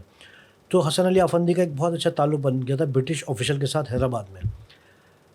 جب یہاں پہ بنا تو یہاں پر ایک سیون کا ایک زمیندار کا کیس تھا. اس کیس کے لیے جسٹس امیر علی وہ بنگال سے آئے. آپ کو پتہ ہے کہ انڈیا میں 2 شخصیات ایسی ہیں جنہوں نے ایجوکیشن کو پھیلایا ہے, ایک تو سر سید احمد خان اور ایک جسٹس امیر علی. ان 2 لوگوں نے تعلیم کو پھیلایا پورے ہندوستان میں, یعنی 2 یہ سمجھیں کہ آئیکون ہے ہندوستان کے اندر. تو جسٹس امیر علی وہ بھی بیرسٹر تھے. مسلمانوں میں تعلیم کو زیادہ پھیلایا. جی مسلمانوں میں. ہندوؤں میں تو اتنا نہیں ہے. نہیں, ہندوؤں میں تو نہیں, مسلمانوں میں. ہندوؤں میں تو انگریزوں نے ہی پھیلا دیا تھا تعلیم. نہیں, ہندو جو تھے وہ جب بنگال میں جب برٹش آئے تو تبھی وہ تعلیم میں بہت آگے چلے گئے تھے. جب بامبے میں ہندو آئے تھے تو وہ جو بامبے میں تو 1817 میں برٹش آیا ہے, تو وہ تو دہلی سے پہلے وہ تعلیم میں آگے جا چکے تھے وہ لوگ. تو مسلمانوں کا مسئلہ تھا نا. تو سر سید احمد خان اور جسٹس امیر علی. جسٹس امیر علی وکیل تھے, اور آج بھی مسئلہ مسلمانوں کا ہے. وہ 7 میں آئے اور ایک کیس کے لیے آئے, تو ان سے ملنے کے لیے گئے حسن علی آفندی. جب حسن علی آفندی گئے, جب انہوں نے پورا ماحول دیکھا, سب کچھ دیکھا, تو جسٹس امیر علی نے کہا کہ یہاں تو مسلمان بہت پسماندگی میں ہیں اور یہاں تو تعلیم ہی نہیں ہے, تو آپ لوگ کیا کر رہے ہو آپ. تو حسن علی آفندی نے کہا کہ سر کیا کیا جائے. انہوں نے کہا کہ جی آپ مسلمانوں کے لیے کچھ کام کریں آپ. اچھا, جسٹس امیر علی ایک بہت بڑی شخصیت. تو انہوں نے کہا جی آپ یہاں پہ تعلیم کے لیے کوئی بندوبست کریں. اور تعلیم کون سی, بیسیکلی تعلیم تو یہاں پر تھی. یہاں برٹش سے پہلے جو اسکول تھے وہاں فارسی پڑھائی جاتی تھی یا قرآن پڑھایا جاتا تھا. کراچی میں بھی, ہم نے تو ابھی کراچی کی ایجوکیشن پہ بات نہیں کی ہے, لیکن کراچی میں بھی جو اسکول تھے جو یہاں مسلمان پڑھتے تھے وہاں یا تو قرآن کی تعلیم بھی تھی, سندھی تعلیم بھی تھی, اور اور فارسی بھی تھی، چونکہ فارسی ہمیشہ سے سندھ کی سرکاری زبان رہی ہے بیفور برٹش، یعنی تالپوروں تک فارسی سرکاری زبان تھی، سندھی کبھی بھی سرکاری زبان نہیں رہی. تو انہوں نے کہا کہ جی ابھی جو جدید دور ہے تو آپ کیسے سروائیو کرو گے؟ تو حسن علی آفندی نے کہا کہ مجھے آپ کی مدد چاہیے. تو جو سر سید احمد خان تھے ان کی تھی محمدن ایجوکیشن کانفرنس، جی وہ چلا رہے تھے، اور جسٹس امیر علی کی بھی جو ہے ایک تنظیم بنی ہوئی تھی. تو یہ جو تھے حسن علی آفندی، انہوں نے کہا جی مجھے آپ سے مدد چاہیے. تو انہوں نے کہا جی آپ اس کا انیشیٹو لیں. انیشیٹو لینے سے پہلے حسن علی آفندی چلے گئے علی گڑھ. اب علی گڑھ محمدن اورینٹل کالج جو تھا، جو بعد میں علی گڑھ یونیورسٹی بنا ہے، تو وہ تو ایک عروج پہ جا رہا تھا. وہاں پہ جا کے آپ سر سید احمد خان سے ملے، آپ حسن علی آفندی. اب ان کو یہ سمجھنا تھا کہ یہ سر سید احمد خان جو ہیں یہ اتنا بڑا کام کر رہے ہیں تو کیسے کر رہے ہیں یہ، اور کیسے انہوں نے کالج قائم کیا، کس طرح چلانا ہوتا ہے، کیونکہ ایڈمنسٹریشن سمجھنی ہے، ایک تو ایجوکیشن کا سسٹم سمجھنا ہے اور ایک ایڈمنسٹریشن کا سسٹم سمجھنا ہے. تو سر سید احمد خان نے کہا کہ جی آپ مسلمانوں کے لیے وہاں کام کریں سندھ میں، اور آپ کو جو مدد کی ضرورت ہوگی میں آپ کو کروں گا میں. تو واپس حسن علی آفندی آئے. یہ سب ان کتابوں میں لکھا ہے، میں اپنے پاس سے کچھ بھی نہیں کہہ رہا میں. اور سب سے بڑی بدقسمتی یہ ہے یہاں پر سندھ میں کہ ان باتوں کو چھپایا ہوا ہے، جی کتابوں میں لکھا ہوا ہے، یہ پتہ ہی نہیں ہے لوگوں کو نا، یہ بتایا ہوا ہی نہیں ہے. حسن علی آفندی آئے اور حسن علی آفندی نے ایک برٹش آفیسر کو سے کہا کہ مجھے ایک انسٹیٹیوشن قائم کرنا ہے. اس نے کہا جی ٹھیک ہے آپ قائم کریں. تو جو لارنس روڈ ہے یہاں پر ایک 2 بلڈنگوں کی ایک جگہ مل گئی حسن علی آفندی کو، اور وہاں پہ سندھ مدرسہ قائم ہو گیا. یہ جو آج سندھ مدرسہ یہاں پہ نہیں تھا، سندھ مدرسہ اچھا یہاں پہ سندھ مدرسہ انہوں نے قائم کر دیا. 6 یا 8 کمرے تھے، اور انہوں نے وہاں پر سندھ مدرسے کا اسٹارٹ کر دیا. اچھا اسٹارٹ ہو گیا. سندھ مدرسے کا مقصد تھا مسلمانوں میں تعلیم دینا اور ان میں انگریزی تعلیم کو فروغ دینا. سندھ مدرسے کا مطلب جو علی گڑھ مسلم یونیورسٹی یعنی اورینٹل کالج جو تھا سر سید احمد خان کا، سیم پیٹرن انہوں نے اس کے لیے لیا، سیم کریکولم. سیم بالکل. جب یہ لیا تو یہاں پر جب تعلیم چلنا شروع ہو گئی لارنس روڈ پہ، تو اس کے بعد حسن علی آفندی اپنے بیٹے کے ساتھ یہ جین سوال سے جب ہم آگے جاتے ہیں تو جیسے آگے جائیں گے تو الٹے ہاتھ پہ راستہ ٹرن ہوتا ہے اس کے لیے سندھ مدرسے کے لیے. جیسے ہم ٹرن کرتے ہیں تو وہ جگہ نا سرائے روڈ کہلاتی ہے. وہ اوکے. سرائے کا مطلب ہوتا ہے ٹھہرنے کی جگہ. ہاں. جس جگہ سرائے روڈ ہے جہاں جو وہاں پر ایک بلڈنگ ہے راول پنڈی والا بلڈنگ، وہ تقریباً کوئی بہت پہلے بنی تھی. یہ پورا جنگل تھا یہاں پہ، اور اس جگہ پہ جو سرائے روڈ بنا ہوا ہے، جو سرائے روڈ ہے یہاں پر ہے نا گھر بنے ہوئے تھے، اور یہاں پہ جو تاجر ہوتے تھے جو کہ ایران سے آتے تھے ان کے ٹھہرنے کی جگہ تھی. اور جس جگہ سندھ مدرسہ تھا یہاں پہ نا اونٹ گاڑیاں جمع ہوتی تھیں، اور پورٹ کا سارا مال یہاں پہ جمع ہوتا تھا اس جگہ پہ جہاں سندھ مدرسہ ہے. جب وہ اپنے بیٹے کے ساتھ گھوم رہے تو انہوں نے دیکھا کہ بھائی یہ اتنی ساری جگہ ہے، یہ اونٹ گاڑیاں تو کہیں ہو سکتی ہیں، اور اگر یہ جگہ مجھے مل جائے جو شہر کے بیچوں بیچ ہے، کیونکہ اس وقت تو شہر کا بیچ تھا. تو انہوں نے برٹش افسر تھا میرا خیال ہے شاید پریڈی تھے، ان سے بات کی کہ بھائی مجھے جو ہے نا اگر آپ یہ جگہ دلوا دیں. تو انہوں نے مہربانی کی کہ ان کو حسن علی آفندی سے کہا کہ ٹھیک ہے میں بات کرتا ہوں. انہوں نے کمشنر سے بات کی، اور حسن علی آفندی کو یہ جگہ مل گئی کہ جو کہ آج سندھ مدرسہ بنا ہوا ہے. اور یہاں سے جو اونٹ گاڑیاں اور یا بار برداری کا جو کام تھا وہ یہاں سے ختم ہو گیا. پوری جو اتنی بڑی جگہ ہے وہ سندھ مدرسے کو الاٹ ہو گئی.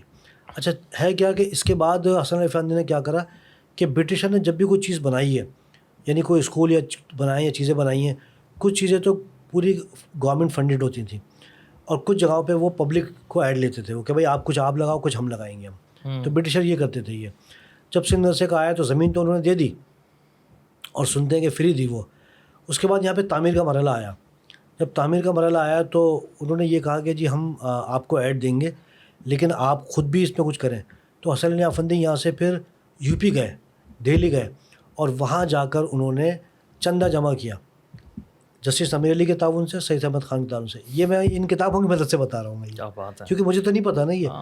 اور وہاں ان کو 40,000 روپے اس دور میں جمع ہوئے ان کے پاس، 40,000. وہ 40,000 یہاں لے کر آئے. اس کے بعد وہ ریاست خیرپور کے لوگوں سے بھی ملے، تالپوروں سے بھی ملے.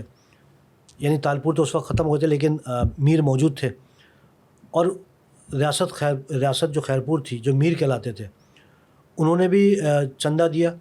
اور انہوں نے پورا کہا کہ ہم آپ کی بھرپور مدد کریں گے اور ہم سالانہ ایڈ بھی دیں گے اس میں, یعنی کنٹریبیوشن بھی کریں گے. تو یہ جو سندھ مدرسہ ہے یہ پورا جو عمارت ساری بنی, یہ بنی 1,97,255 روپے کی ہے, اور اس میں سے آدھے پیسے برٹش نے دیے, آدھے حسن علی افندی نے دیے. تو اس کے اندر جو ہے یعنی برٹش کا ظاہر بات ایک بہت بڑا کردار رہا. لوگوں میں غلط فہمی یہ ہے کہ شاید یہ پورے حسن علی افندی نے کیا. اچھا, اس میں منتھلی جو ہے ایئرلی کنٹریبیوشن جو تھا وہ سندھ کے جو امیر تھے, امیر مطلب جو پہلے ایکس رولر تھے, ان کی طرف سے اینول ایڈ آتی تھی. اور انہوں نے یہ کہا بیسکلی جو تالپور تھے وہ اہل تشیع تھے وہ. تو اگر آپ سندھ مدرسے کے اندر گیٹ میں جب داخل ہوں گے تو وہاں 2 مسجدیں بنی ہوئی ہیں, ایک شیعوں کی اور ایک سنیوں کی. اوکے, 2 مسجدیں ہیں.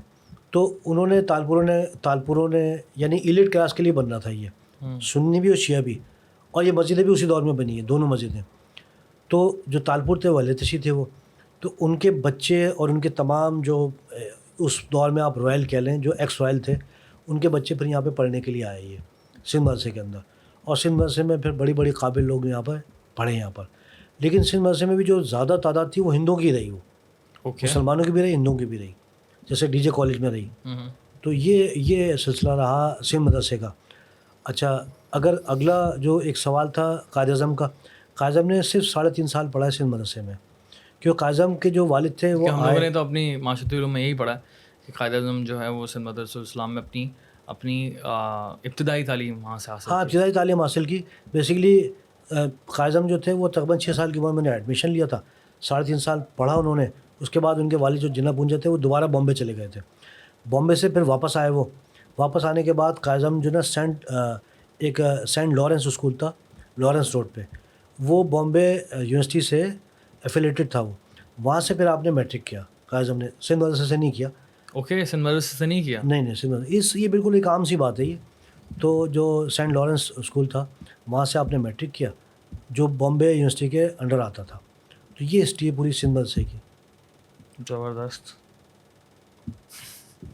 اس کے علاوہ چونکہ ظاہر بات ہے یعنی جو اور جو لوگ تھے, یعنی جیسے ہمارے جو یعنی کاٹھیاواڑ سے جو لوگ آئے ہوئے تھے, جو میمن تھے, کھتری تھے, کچھ کے لوگ تھے, انہوں نے پھر باقی اور بنائی. جیسے عبداللہ ہارون صاحب ایک بہت بڑی شخصیت تھے, اور دیگر جو مسلمان تھے انہوں نے بھی چیزیں بنائیں. لیکن یہ ساری جو ہسٹوریکل چیزیں ہیں یا جو آئیکونک ہیں وہ برٹش نے, ہندوؤں نے اور پارسیوں نے بنائی زیادہ تر. Very nice.